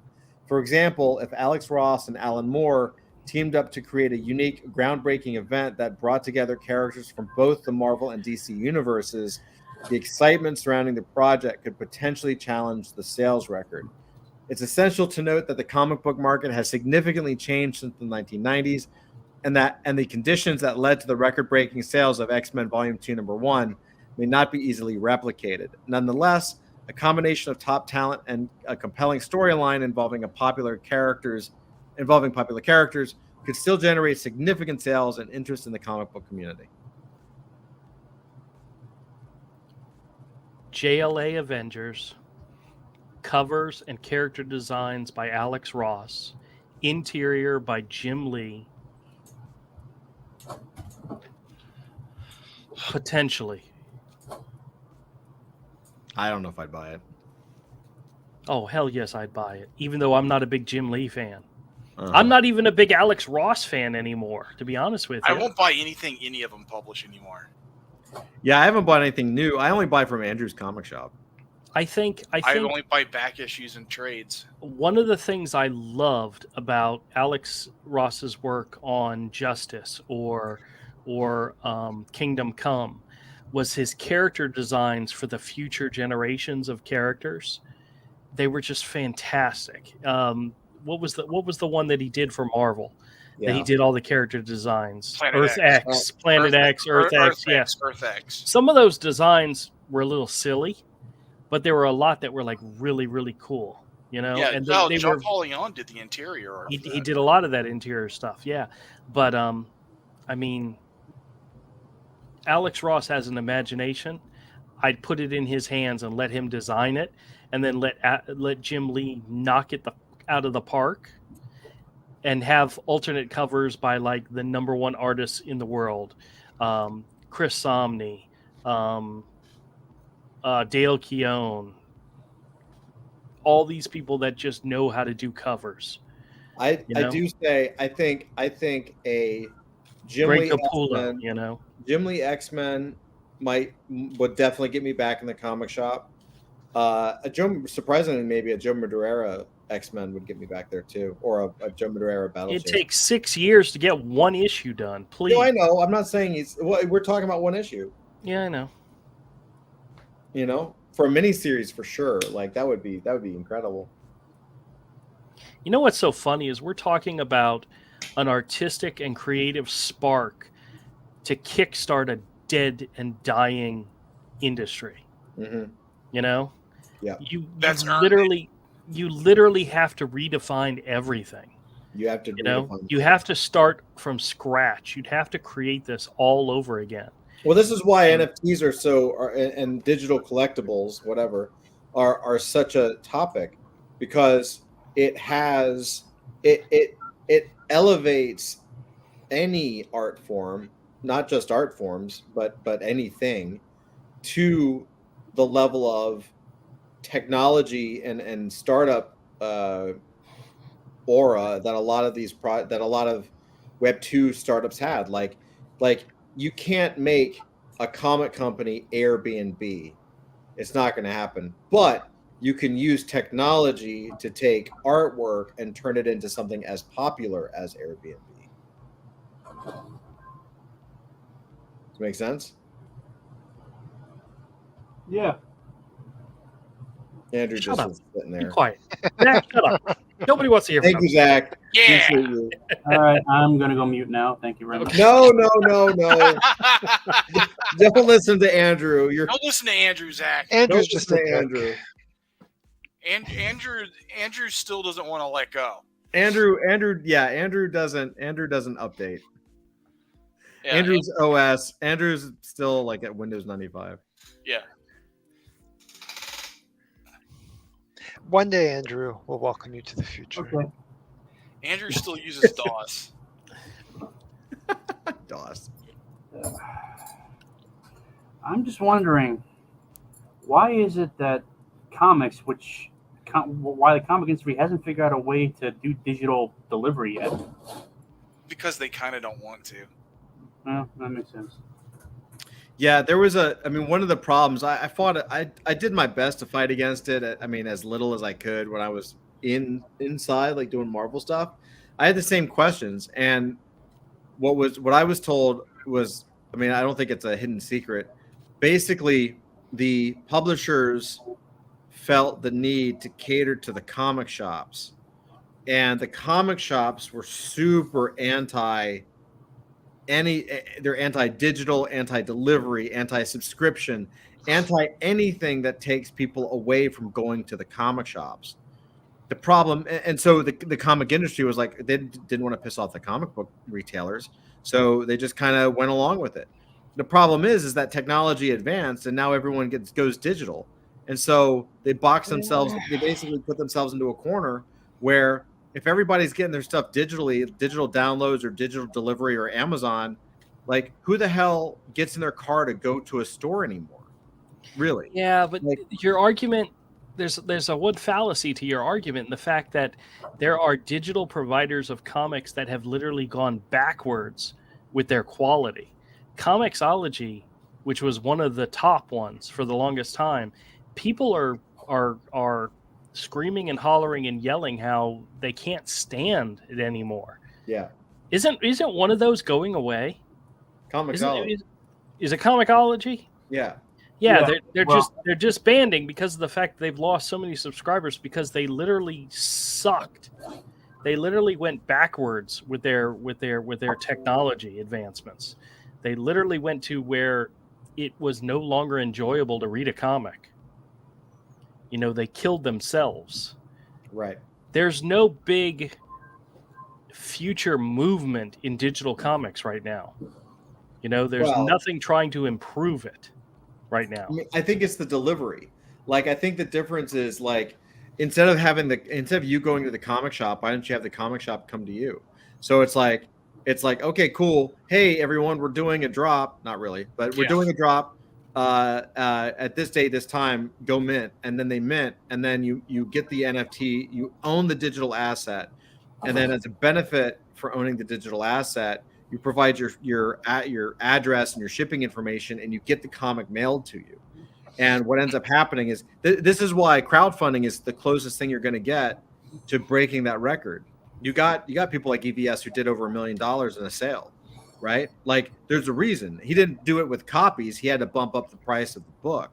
but he still broke a couple mil on that, and so did Eric July. Eric July did 3.7 million, right? Which is, I mean, if you're talking about like, don't think about it in terms of like quantity of issues. Like X-Men Volume 2 #1 sold 8.1 million, but what was the cover price? Like, was it $1.25 or something, right? So it made like $10 million, which is a shit ton. But Eric July did almost did over a third of that by himself. That's fucking incredible. Yeah. Right. So I think that's sort of it's the delivery mechanism. The comic shop, in order for the Jim Lee book to work, right? You have to have the delivery different. McFarlane's digital NFTs, his drops sell out. His mints sell out. Someone bought Frank Miller's thing for like 80 grand. Yeah, one of the things I've heard people complain about with digital comics were their readers. Everybody wanted to have their own proprietary like reader thing for it, and it sucked. And they wouldn't just give them a PDF that they could scroll through and look at however they wanted to. Yeah, I'm old school. I just like the PDF. Yeah, just give them a PDF. They can put it on whatever device they want. It doesn't freaking matter. And they can look at it anytime they want. If they buy the NFT or whatever, however you're distributing, just give them a PDF. Yeah. I mean, that's the thing. That's, I guess. I need to send you an email. I put a thing in the private chat. If you can let me know which one's the best way to send it to you. Oh yeah, sure. It's a picture I took at Walmart, and I want you to see it. I kept forgetting to share it with you. No worries. I just don't want to say it out loud. That does make a certain amount of sense, but because the thing I liked about Comixology when it was up and running is that when I was reading comics, is that you only needed the one app. I mean, Dark Horse, they wanted their own app. You know, I still have DC Unlimited, which has all the DC comics on it. They want their own app. I think it would be within the industry's best interest if they could agree to a common standard, so instead of like relying on Amazon to do it, maybe just pool the resources. I mean, yes, they're competitors, but pool their resources or set up a nonprofit or whatever, and just come up with their own app and say, this is the app we're all using. We're all competing against each other on the app, but that's not going to happen because they like a lot of people running corporations nowadays. They can't think fast. They can't. They don't even need an app. It's just called a PDF. They don't even need an app. They don't need a specialized app or reader. Just give them a PDF. Problem solved. They could all benefit from fully interactive 3D assets that have a variety of things like blacklight covers and chromium I think covers. that's fantastic. I think exactly. I like that. That's what I like about what we're doing is we can give the same type of experience as variant covers, signed edition, sketch covers. We can give all of that plus the simplicity of it's just a PDF when you want to read it. I want this box of cards only because Adam Hughes did the artwork. Oh, that's Adam Hughes? No, it's Terry Dodson. Is that Terry Dodson? Yeah. Yep. Because guys, dude, you should be ashamed of yourself. Everything, all the colors are that pale beige. So yeah, Terry Dodson. All so right. do you guys remember when a whole bunch of people like started to leave Facebook because their mothers and grandmothers were now on Facebook? Yeah. Yeah. Well, now DC NFTs are in Walmart. Cool. They're not cool anymore. They're in Walmart, dude. I'm just kidding. No. Have you heard of these things? I saw this and went, holy shit, this is something I need to share with Todd, and I forgot to send you the picture. That was literally a week and a half. Does that buy physical give you an NFT in Have no idea. But I think it was like $24.99 or something for this little box of how many cards were in there. And you didn't buy it. You saw it. I just took a picture of it to share with you because I hadn't heard of it, and I figured maybe I'll see if I can find them next time I'm in Walmart, and I'll buy a pack just to see if it comes with some kind of code you can put in your digital wallet. Yeah, I pulled it up on Amazon, and it says each physical trading card is uniquely minted and connected to a one-of-one digital NFT twin. Oh, Really? awesome. But it Okay, looks like it's in their app, the HRO app. So it might be like a layer 2, like VV or one of those. huh. Okay. I'm just saying this could potentially be something that adult fantasy could do with the whole cards and I don't know, something to think about.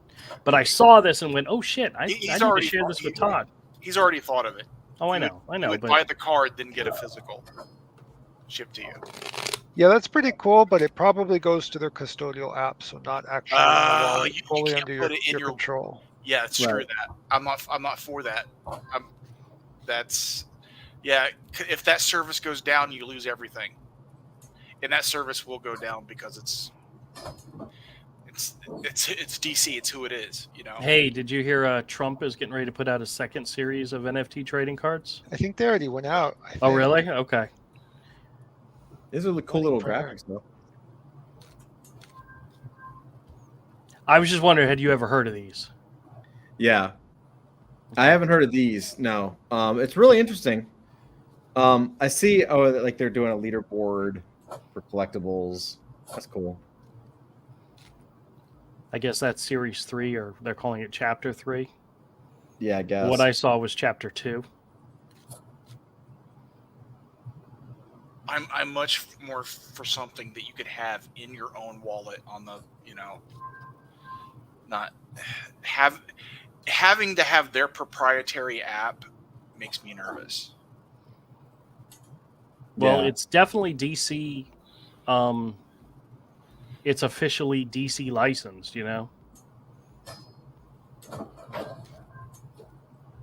Like whoever did the Batman cowls was officially DC licensed. Those were terrible. I know, but Interesting. all right. Well, you're welcome. That's really cool. Yeah, good find, dude. Visit our store to order. So let me add this. Sure. What's disappointing is it's not even original art on the cards. Yeah, I know. Yeah. I always liked the card sets that had original art. Yeah. When Marvel and DC were doing their Overpower card game, the Marvel ones were not original art, but the DC ones were. The DC ones were just so much better.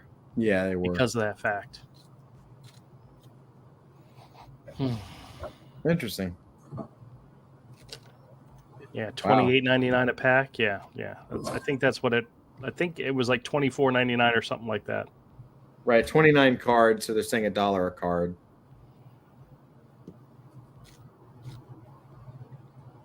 Well, that's pretty cool. I wonder how it's doing.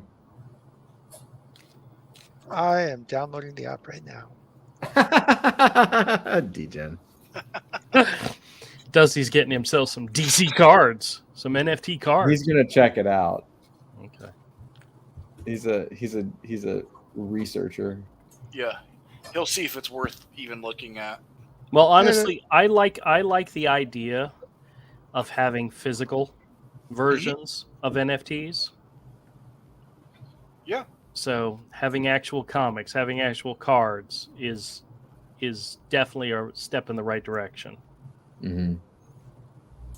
But that was always part of your guys' plan. So.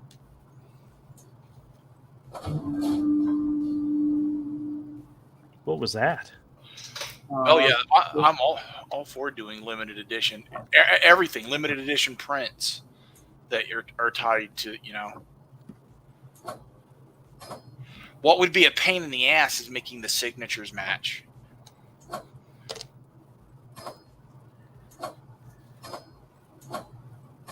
What's that? What would be a pain in the butt is if, let's say, you did a limited edition print tied to an NFT, making signatures on making the unique signature that's and numbering that's on the physical print the same as making it match to the NFT. You get to like literally have to scan every signed print. Yeah. Well, you can do what Marvel and DC do when they do prints of things. They actually digitally remove the artist's signatures. They've done that a lot lately. Yeah. I'm not talking about that. I'm talking about like having signed prints. Like, let's take that 344 image, a limited edition Chromium NFT, 11 by 17, with a limited edition signed print, Chromium print, something like that. Everything's, I'm not saying that's what's going to happen, anybody, Right? but an idea like that. If you get number one out of 1 out of 200, then you get print number 1 out of 200.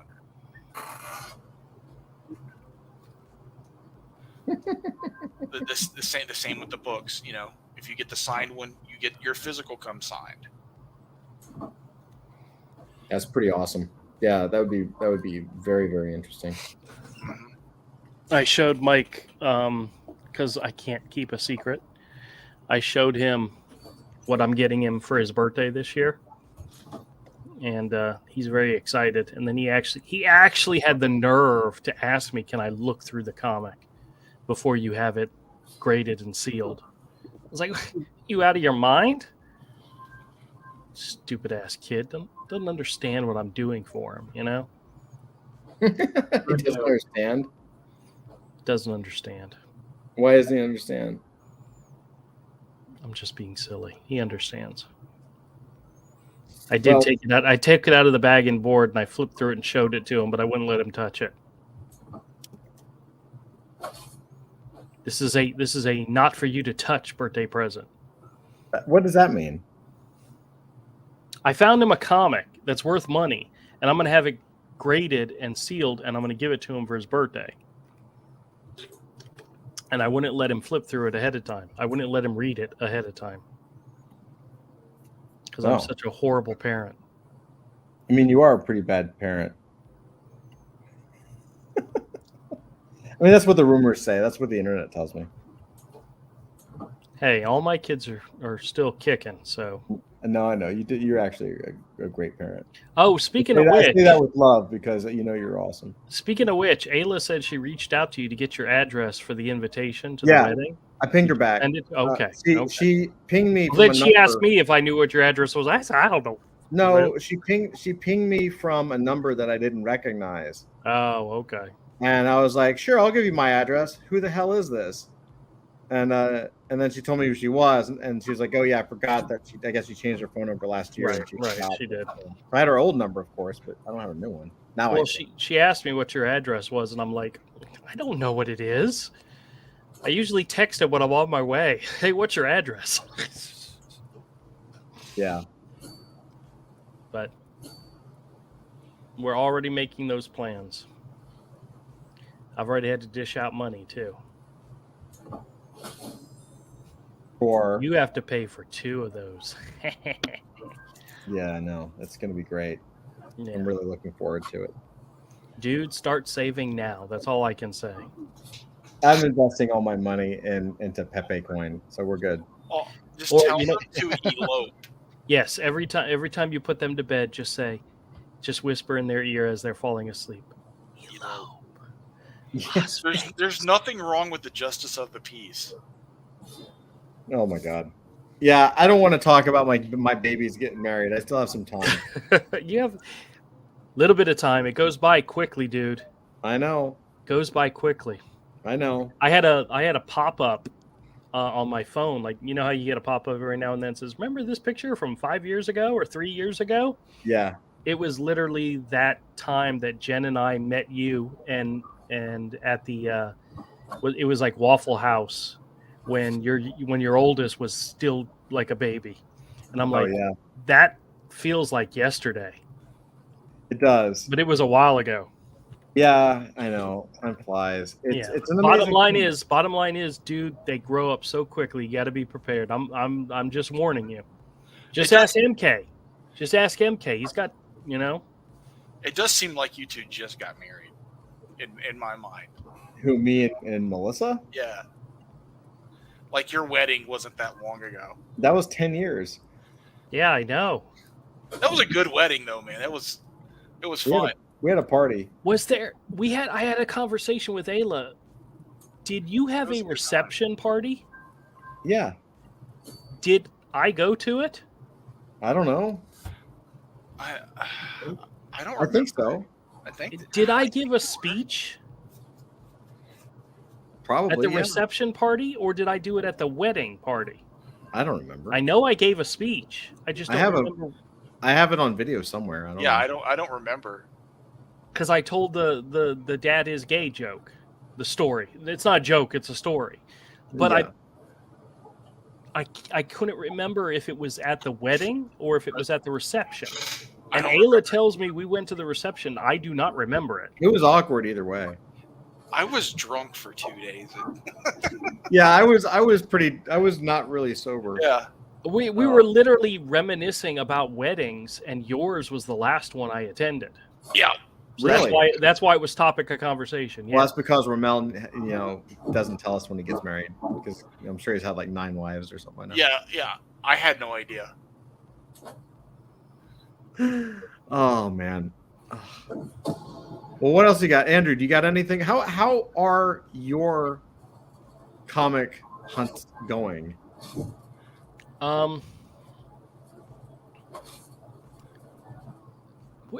Avery, when did I share those comics I got? Because I don't think Todd was there. No, it was last Saturday, I believe. Oh, yes. It was on the scam. Yeah. Yeah, I got a collection of comics. They were reader copies, but some of them were really nice. And I'm actually I have 3 that I'll probably have pressed and graded just simply because they're old detective comics. Mhm. But one of them, I'm in love with the cover. Yeah, I remember. I told you to save those. Don't take those to the store. Save them for tonight.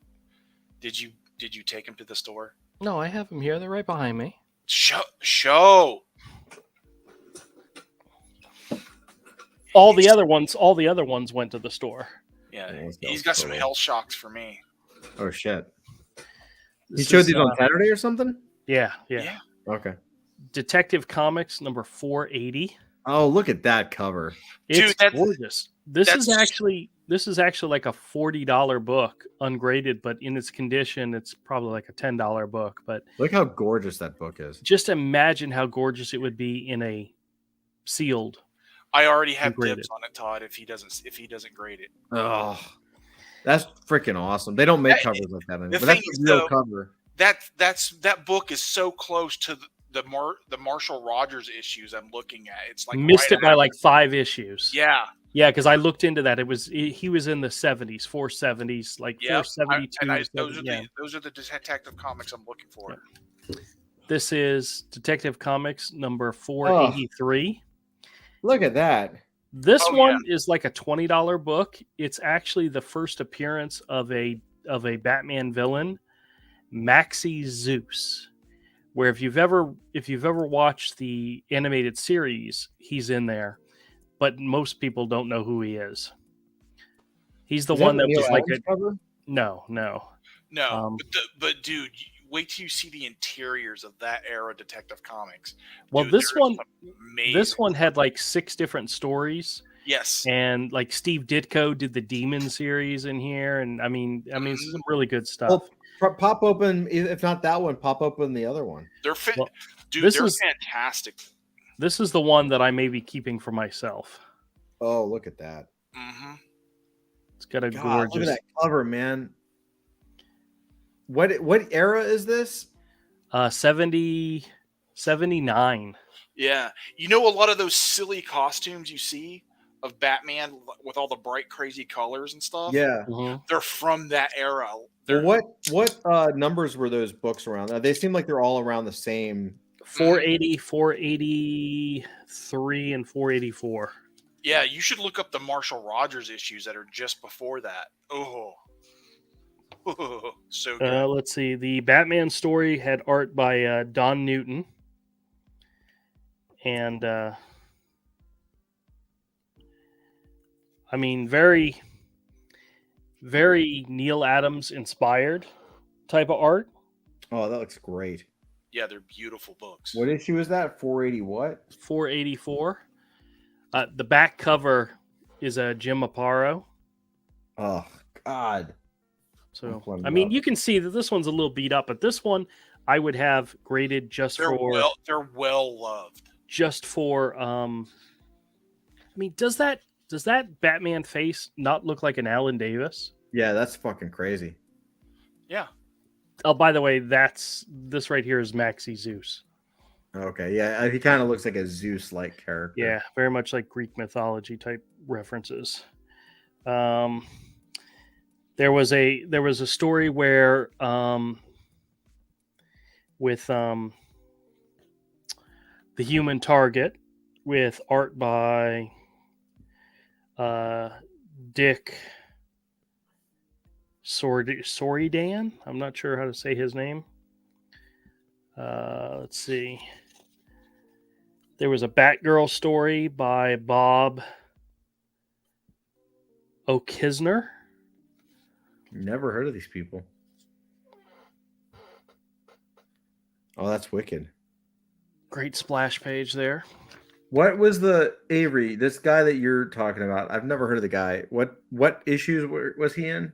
If you've ever seen, have you ever seen the cover where the Joker has the fish guns, and he's holding it up at Batman's? Yeah. That's who he's talking about. That's Marshall Rogers. What I talk about Marshall Rogers all the time. Yeah, I know, but I'm not familiar with his. Like, hey, what's up, Galaxy? How are you? It's like in the 470s.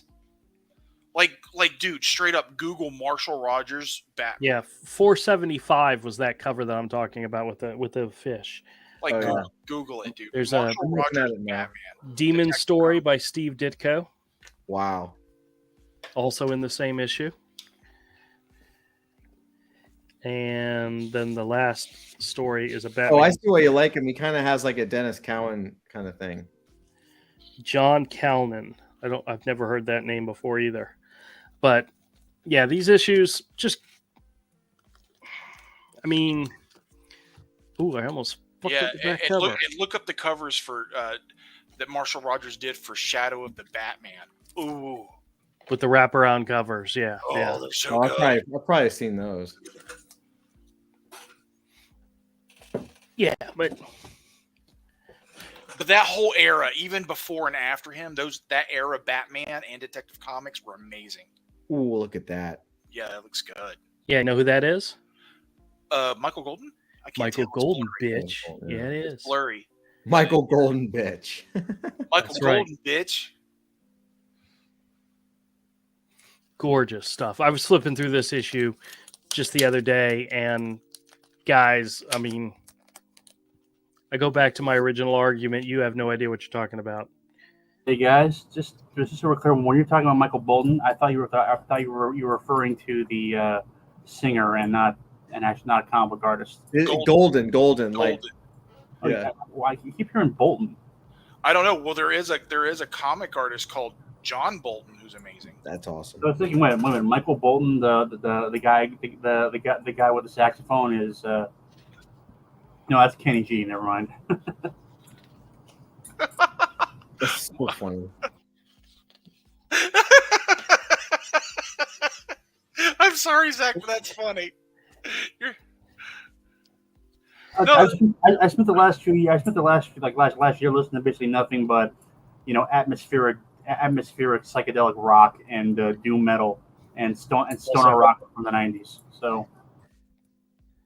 Oh, look at that! Wait, it was signed. Signed By Golden, huh? Yes. Michael Golden. Oh, you're gonna keep that one? I got this out of a 50-cent bin.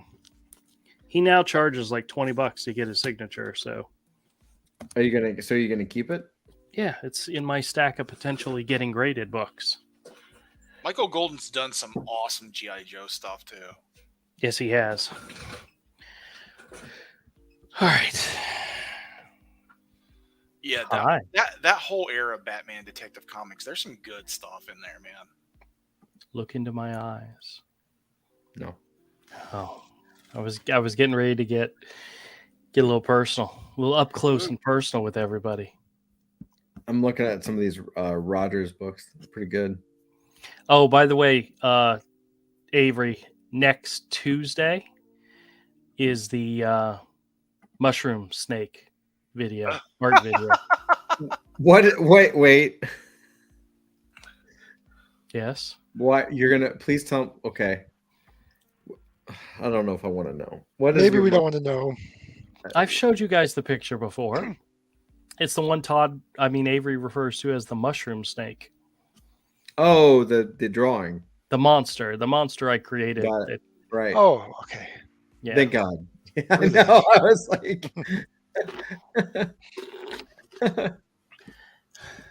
But I'm actually I'm releasing that video on my scam channel with a scam call attached to it. Oh, okay. Those they haven't gotten a lot of views, but they've gotten.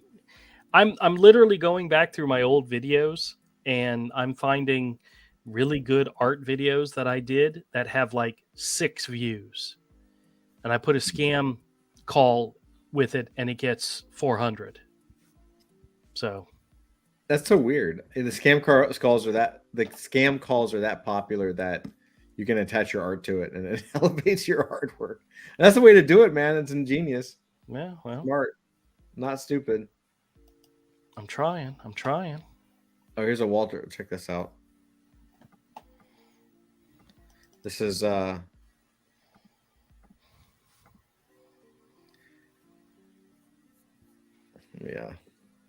Oh, let me click on this and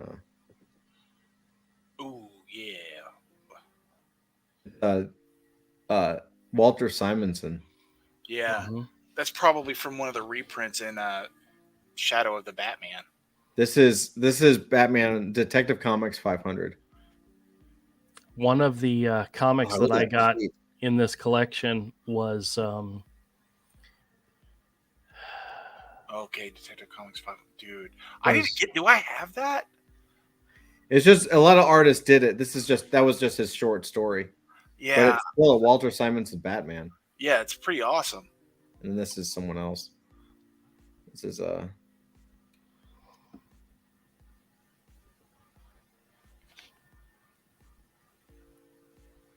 OJ, of course, Luis Garcia Lopez.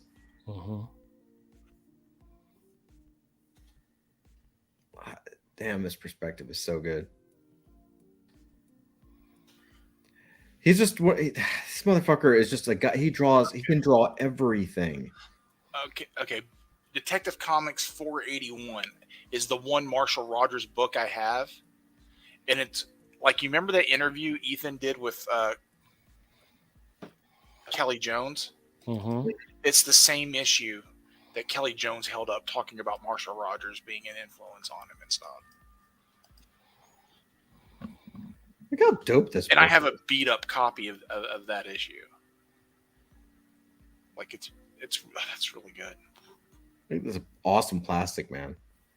Oh yeah, that's great. It's not plastic, man. It's elongated. Elongated man. Whatever. Same difference. Goodness gracious. I don't know what DC. Come on. They all have the same powers, which is weird. Like, why do they have so many of the same dude? Plastic Man and Elongated Man did not have the same powers. They're both stretchy dudes. No, Elongated Man was more like Mr. Fantastic, where Plastic Man could actually became different shapes. You know, that was one of his shticks, you know. But it's still pretty the same. Yeah. He also did a lot of just stretching to get, you know. Look how sick this Joe Kubert is.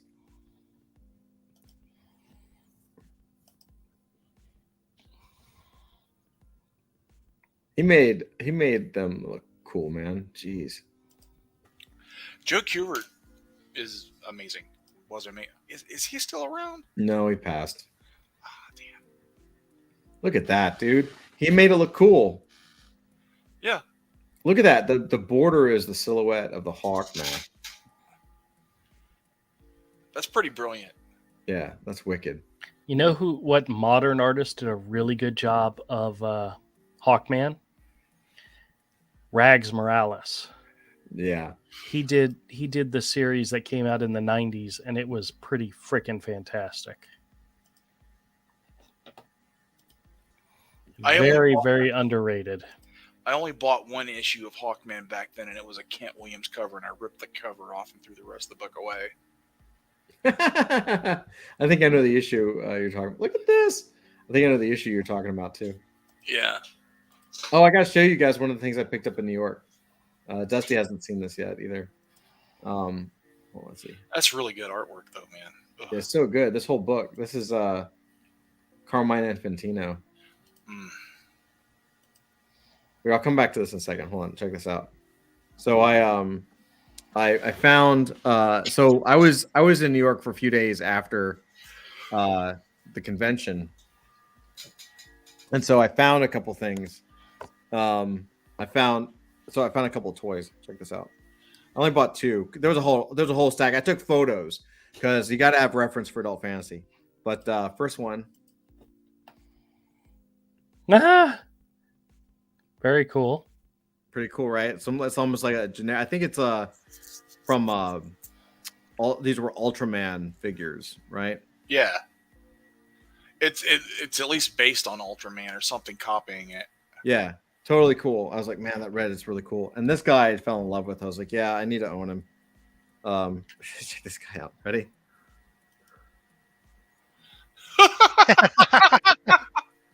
Oh my god, dude, you're dolphin, dude. What the hell Right? is that? I was like, that's pretty badass. That's like he's like an octocock. Yeah. Yeah. I was like, that's totally an adult fantasy character waiting to happen. Oh, absolutely. Yeah. I was like, all right. I approve of that purchase. Isn't that great? It's awesome.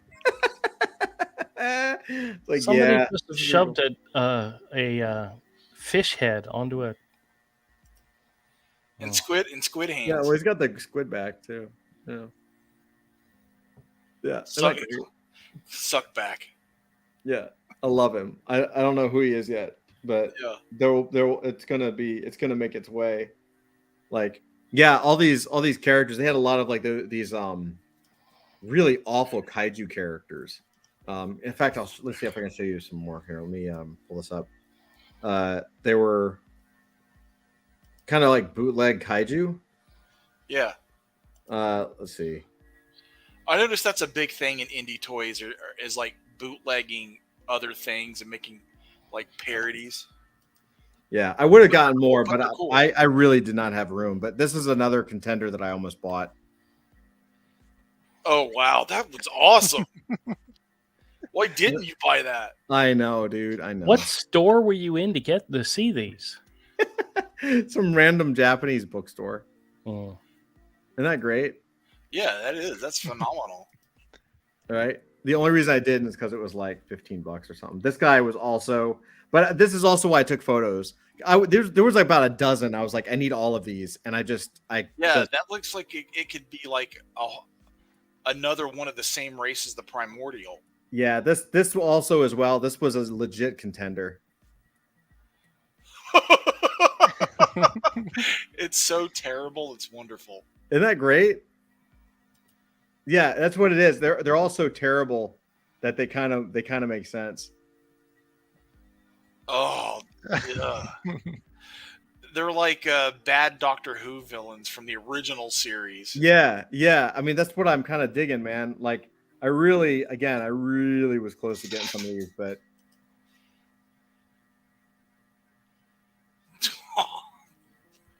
Ugh. Right? Just ugh. Here. This one was pretty cool. Wow. Isn't that great? Mm-hmm. I'm very confused. Hold on. See if I can get let's get another good one here. Here's another one in the same kind of fish family.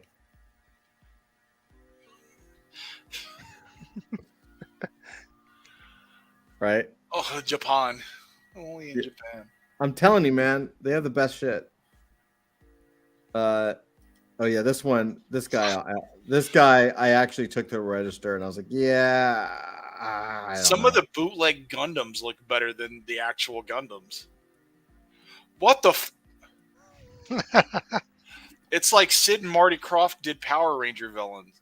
Yeah. I was like, this guy looks like he already looks like he's on an AF card. Yeah. Right?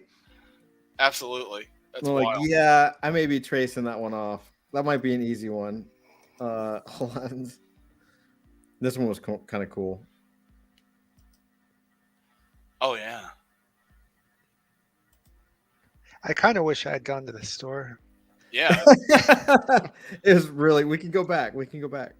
And then there's some that were like a little too cool. That whole area also has the original Captain America sculpture. I don't know if you guys have seen it, but it's like oh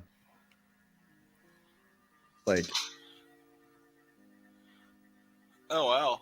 Yeah, it's an actual like I'm just a kid from Brooklyn, right? It's a hometown pride. Oops. Oh. But like, yeah, so it's like legitimate. It's a legit sculpture. Huh. Yeah. And then on the side, I think I took a picture. It's like, yeah, it's credited, which is really cool. Oh, nice. Isn't that cool? Yeah. You don't see Stan Lee's name on it, do you? No. Yeah. He didn't create Captain America. That's right. So yeah, I was like, oh man, like they got that classic sculpture in there. I was like, okay, cool. I gotta go see that. Yeah, there's a lot of people that credit Stan Lee with a lot of stuff he did not do. Yeah. Like a lot of people like, oh yeah, he created Wolverine and all these. Like, no, he didn't create a lot of those characters. That's right. I mean, other people did, and he certainly did a lot of writing. He wrote all that stuff, but you know, Captain America, it was 100% Jack Kirby and Joe Simon. Yeah. You know, but by the time certain other characters came around, he wasn't writing anything. He was just a face for the company. Right. Oh man. Carmine Wasn't the Funky Flash Man based on Stan Lee? I think so. Yeah. Yeah. Funky Flash Man. That's a throwback. Wow.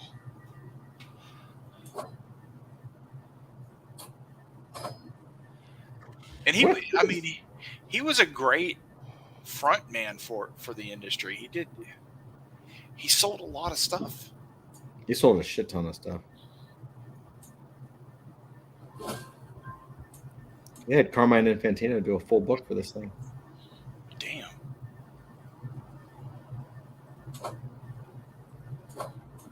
Yeah. Wow. Yeah, this is yeah.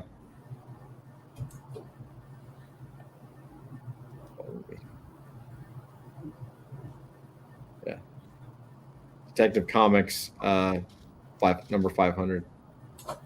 Yeah, I don't have that. I need to find that. Oh, they all did a collab cover as well. Wow. I bet that's a sicker piece of original art. Andrew, where are you scurrying off to? I had a book that I actually put aside to show you at one point. I forgot about it. Not sure if you remember. Oh. Conan versus Rune. And it's a Barry Windsor Smith cover? It's Barry Windsor Smith art throughout.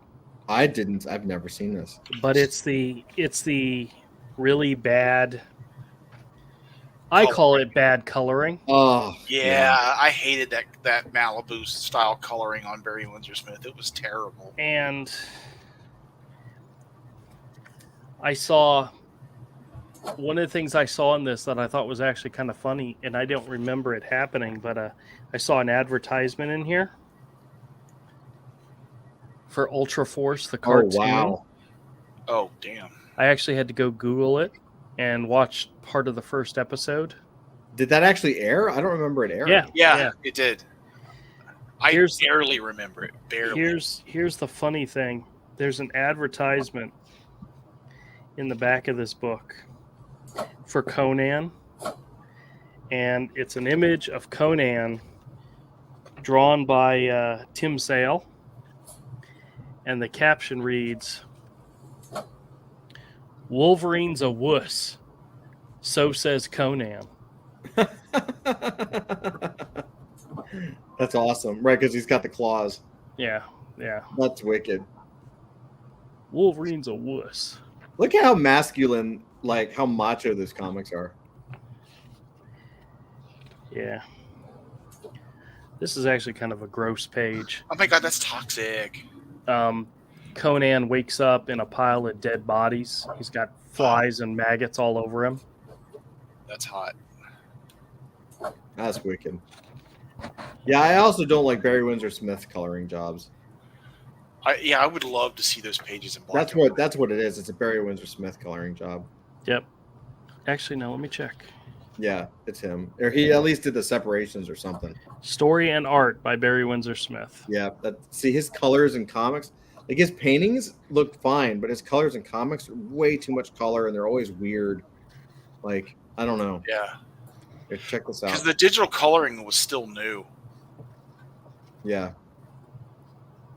Oh, let's see. Look at this. That I have. Yeah, you have this? Yes, I was buying Detective Comics back then every month. Yeah, me too. Dennis Cowan. Yeah, that's a good issue. Oh, so good. Look at this. Uh-huh. Dude, I love that era of Dennis Cowan. It's so good. Who inked It really is. Or did he ink it himself, or is it like Klaus Janson? Frank McLaughlin. Oh, Dick Giordano and Frank McLaughlin. Okay. But yeah, like look how good that is. Yeah. It's like angular and stylized, but somehow realistic. Yep. I don't know how he did that. It's a really unique style.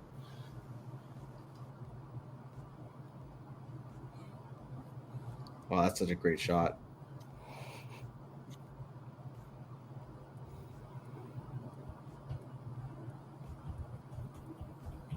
So good.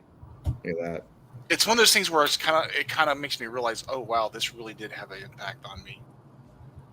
Yeah, I mean, look at it. Like it would have an impact on anyone. He's going after Topi on this shit. Yeah, Mhm. I see it. Yep. And if he was alive, he'd be on one of the top of my list. Toby. Yep. Yeah. Toby. Oh. The sad part is I found him so much later in life. Yes, you know? me too. Oh. Me too. God, had I found him back in high school? Yeah, I know. We would have all drawn like him. We would have changed our styles immediately to draw like him. There would have been. Man, you know what really sucks? Is in high school when we were first starting to develop our styles, we were influenced by Rob Liefeld, Jim Lee, McFarlane, Silvestri, all the wrong people to try to mimic after, you know? Yeah, for sure. But there are lessons to be learned from their stuff. Yeah. Yeah, but we should have gone after. We should have gone after. There's a Mike Mignola. Yep. Look at that. Yeah. I've never seen that before. Oh yeah. Oh, look at that. Yeah. Great. Could you imagine what we would have been like in high school had we found Mike Mignola, Frank Miller, Topi, Michael Golden? Had we found these guys earlier on? Yeah. Yeah, I kind of wonder like what would have happened if you found like the influences. You know what I mean? Like the Michael Goldens, like the Art Adams. Well, we didn't have the internet back then. We couldn't do research on it. Yeah. You know, we couldn't find what's available nowadays, you know? Yeah. Avery, I know you have Detective Comics number 600, right? Show me the cover. I may have stopped buying by then. No, you have this. Because that last one was $5.99. Okay, let me see the cover. Yes, I think I have 2 or 3 copies of that because I remember I bought it in the comic shop and I bought it in 7-Eleven. Yeah. Let's see. Let's go back. Or Little Champ. Yeah, that's a beautiful. I love that. I love that book. I have that I have that. Fuck me, dude. Norm Brayfogle. Yeah. Norm Brayfogle, man. Like, I got to go back and look at these detectives because Norm Brayfogle's detective run got me into the art of comics. It was good, dude. Like, look how stylized that is, but how thick it is. He was so good. Just seriously cool. Look at that.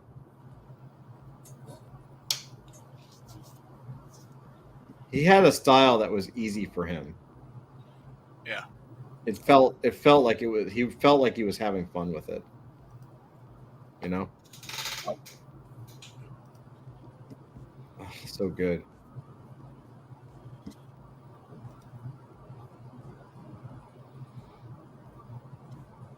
What issues were? God, look at that face. Fuck off.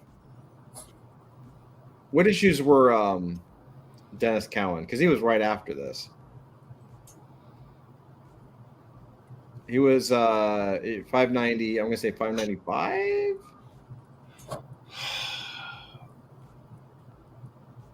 Okay, Grant. No, Novik. So it was right after this. Irv Novik. Irv Novik was good, but by this time he wasn't that great. Because I know Cowan comes in like right here, like right after. Look at that Brayfogle. Jesus.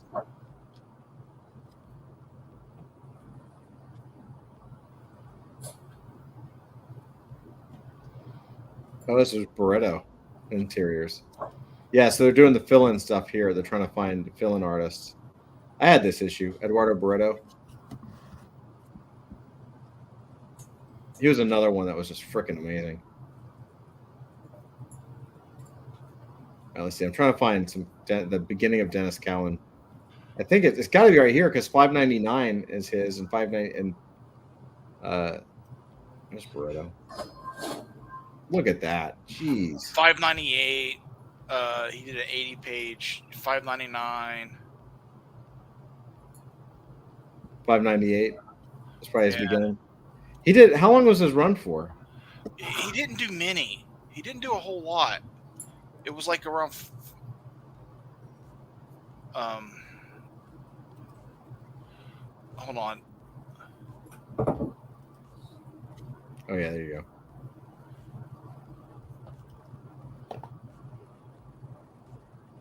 That's fucking crazy.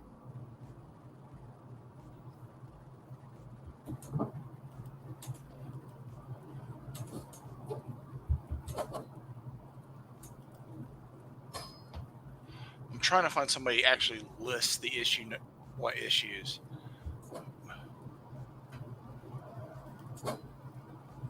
Yeah, he must have done just like 598, 599, 600, and then bounced, right? He did a few. I'm trying to find someone that lists. I think he was in and out on that book. 601 is Norm Brayfogle, and this is when I was really collecting. Like, look at that cover, man. God. Look how good that cover is.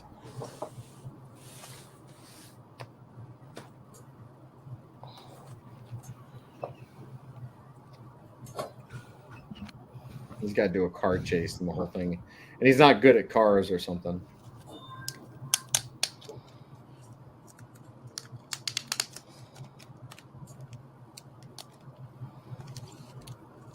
So good.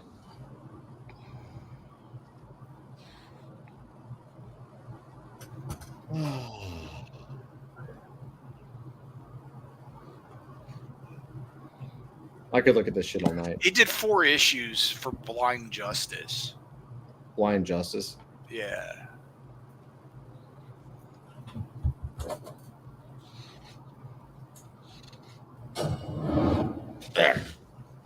Well, guys, what do you think? Has this been a good Friday? Yeah. A good nerd den? Yeah, sorry. You're starting to talk. I'm actually starting to fade out now. You're all right, good. dude. Always fun. Yeah. You had a good rant.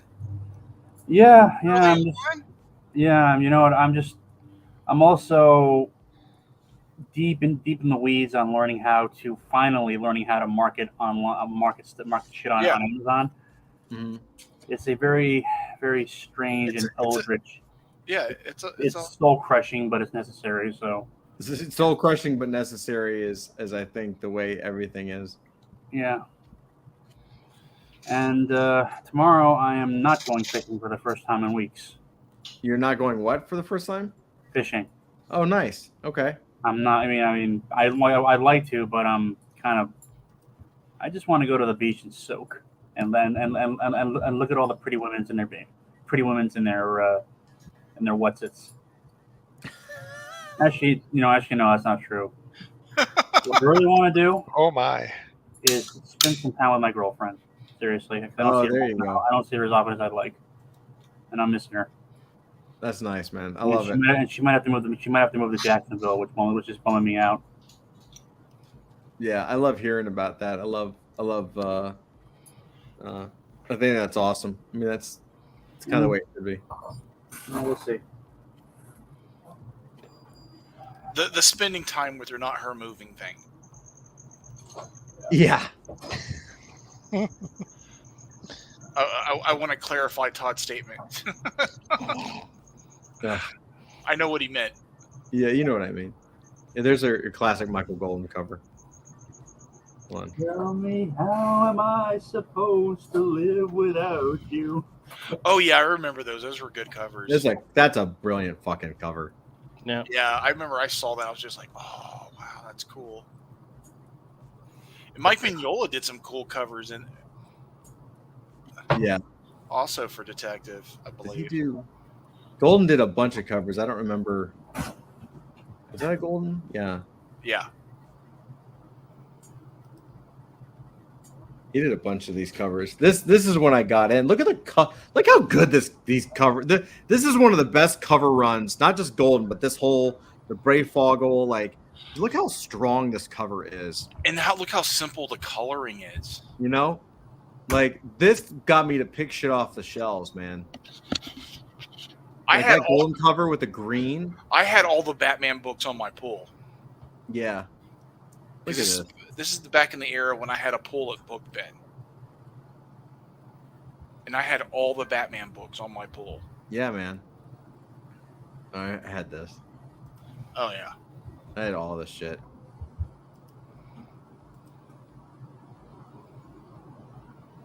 Look at that, dude. Now, if you turned in a cover where you colored all the bad guys like one solid monochromatic like that, like they would be like, "Oh, can you make that? Can you change that?" Yeah, it's not enough. Oh, that's George Pratt. Yep, George Pratt. Ugh. God, man, these covers were so good. This is our run, man. Like I had all of these. Yep. Another Michael Golden. Yeah. Yeah. His use of black was always great. Greatest. Oh God, dude, I remember this cover. So good. Dude, that was freaky. It looks like a predator. Yeah. George Pratt does some amazing stuff in comics. Yeah. Dude, that Wolverine book he did, Netsuki, is beautiful. Yeah, it is. Oh. Yeah, that blew me away too, man. Just to leave it black and white. Yeah. They were like, you don't see this anymore. Like Dusty's seeing this stuff for the first time. Like, have you ever seen any modern comic that we've ever shown you look anything like this? No. Look how dope that is. Yeah, and this guy, when they would hire this guy to do a comic, the interiors a lot of times would be just fully painted. Yeah. Yeah, this is different, but yeah. This is a different guy, a different artist inside, different interior artist. But I was buying it for the covers at that point because I was like, I'm gonna have this shit. Well, I was buying and reading all the Batman books back then. Another George Pratt. Look how good. He's like a teacher now. That's what he like. Yeah. Imagine you go to college and your drawing and painting teacher is George Pratt. Yeah, no doubt. Dude, who taught you how to draw? George Pratt. Oh, yeah.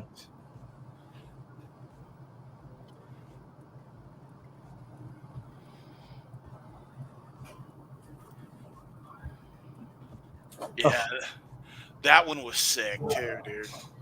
This guy he could have been like a Frank Quietly. He could have, if he had done more interiors.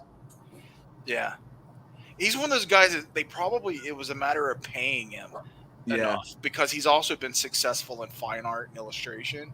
Yeah. So like getting him to do interiors even back then would have been really expensive. That's a Scott Hampton. Oh yeah. I almost had him as a teacher. Oh wow. Or was it Bo Hampton? Might have been Bo Hampton. Brother. And now you're back to Brayfogle and still fucking dope. Yeah. God, dude, we should just start drawing like revisions of old covers and just have the best fucking covers in the whole thing. We would learn a lot. Yeah. I mean, just on the composition of it. So good. Of course, he does the interiors as well. You guys want to see the Batgirl cover that I really, really want to own? Sure.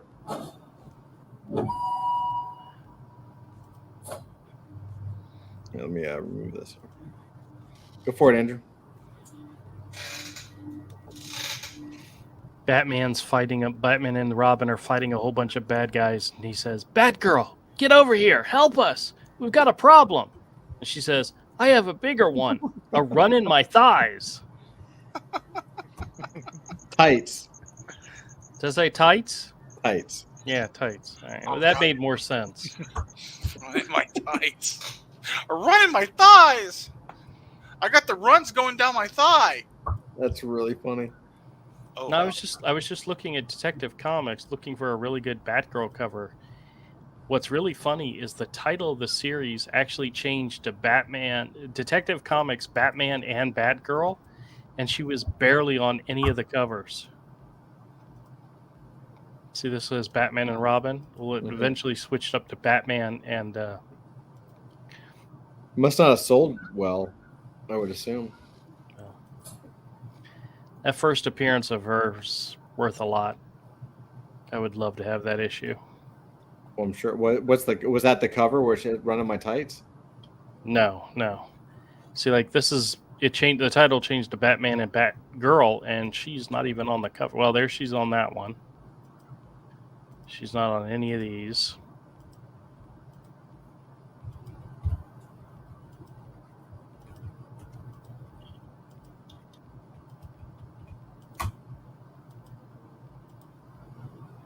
Oh, it switches back and forth. This is the first appearance of Man-Bat. Neil Adams.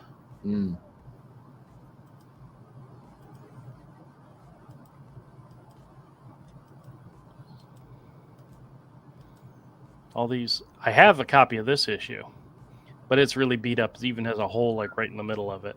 Yeah, that's a classic. That's phenomenal. Oh.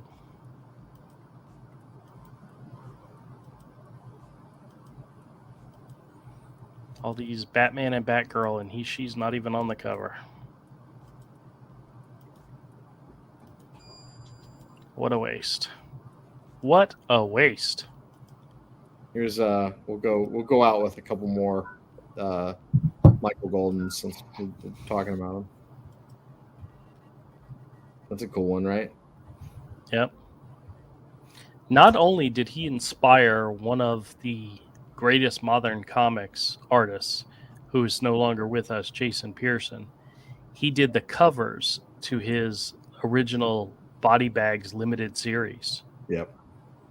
Those were great.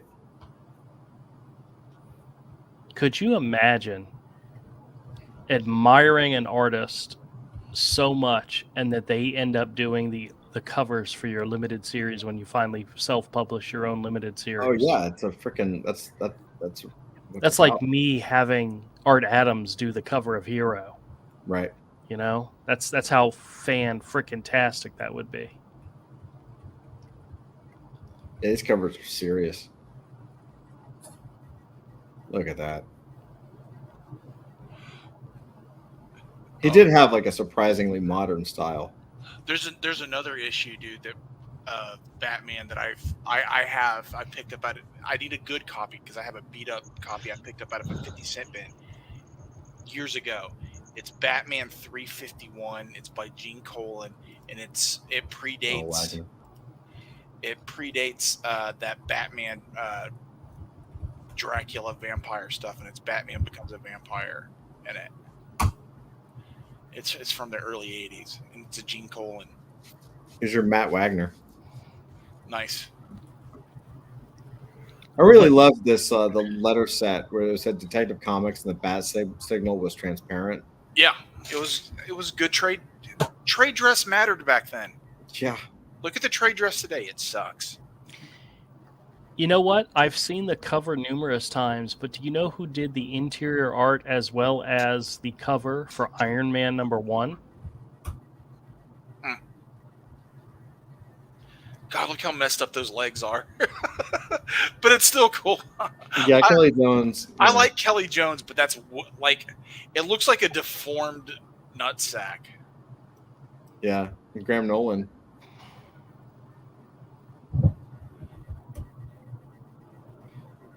What were you saying, Andrew?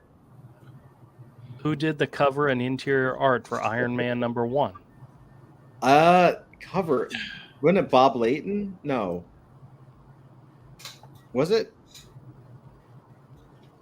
Oh, is that really early Travis Terrest? It is, yeah. Wow. Yeah. All right, I'm sharing it with you. Okay.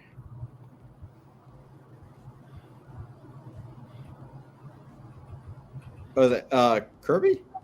Oh. No, I know. I've seen this cover a million times. I don't know, actually. Avery? It reminds me of Gene Colan, but it looks weird. It is. It is Gene Colan. It's Gene Colan. Wow. I don't think I ever realized that. Yeah, I never realized that. No matter how many times I've seen it, I never realized that it was Gene Colan. It's not Gene Colan's best, but... No, but I mean, hey, that is... Todd, on that site, look up Batman 351. You mean Detective Comics or Batman? No, Batman. Okay, hold on. Oh, those are Sam Keith. Yeah, Detective Comics had a run of amazing covers for like 20 years or something. Like every cover was fucking phenomenal. Batman was really good too. Yeah, Batman. Since I'm sharing, you want me to look it up? Like from... You say 251 or 351? 351. Well, the book, the site Todd's at, you can look at the interior. Yeah, I'm getting there. 351, you said? 351. This is pre that Batman whatever stuff where he was a vampire. Yep. And Batman's a vampire, and it's by Gene Colan. I have this issue. It's a beater copy. I picked it up in a 50-cent bin when I was a teenager. Here. But it's freaking rad. Look at that. That's pretty crazy. Gene Colan. By the way, for you out there that are not familiar, Gene Colan is extremely famous for doing Tomb of Dracula. Mm-hmm. So this is very much in his wheelhouse, doing a Batman story where Batman becomes a vampire. Yeah, it's wicked. Yeah, I love it. I loved this issue when I found it. I was like, it was an old issue of Batman, so I was like, oh, maybe it's worth a lot of money. And it wasn't. And mine's a beater copy out of a 50-cent bin. But I absolutely love it. I'm sure it looks way better on newsprint. Yeah. 9.4 copies, a $16 book. Wow.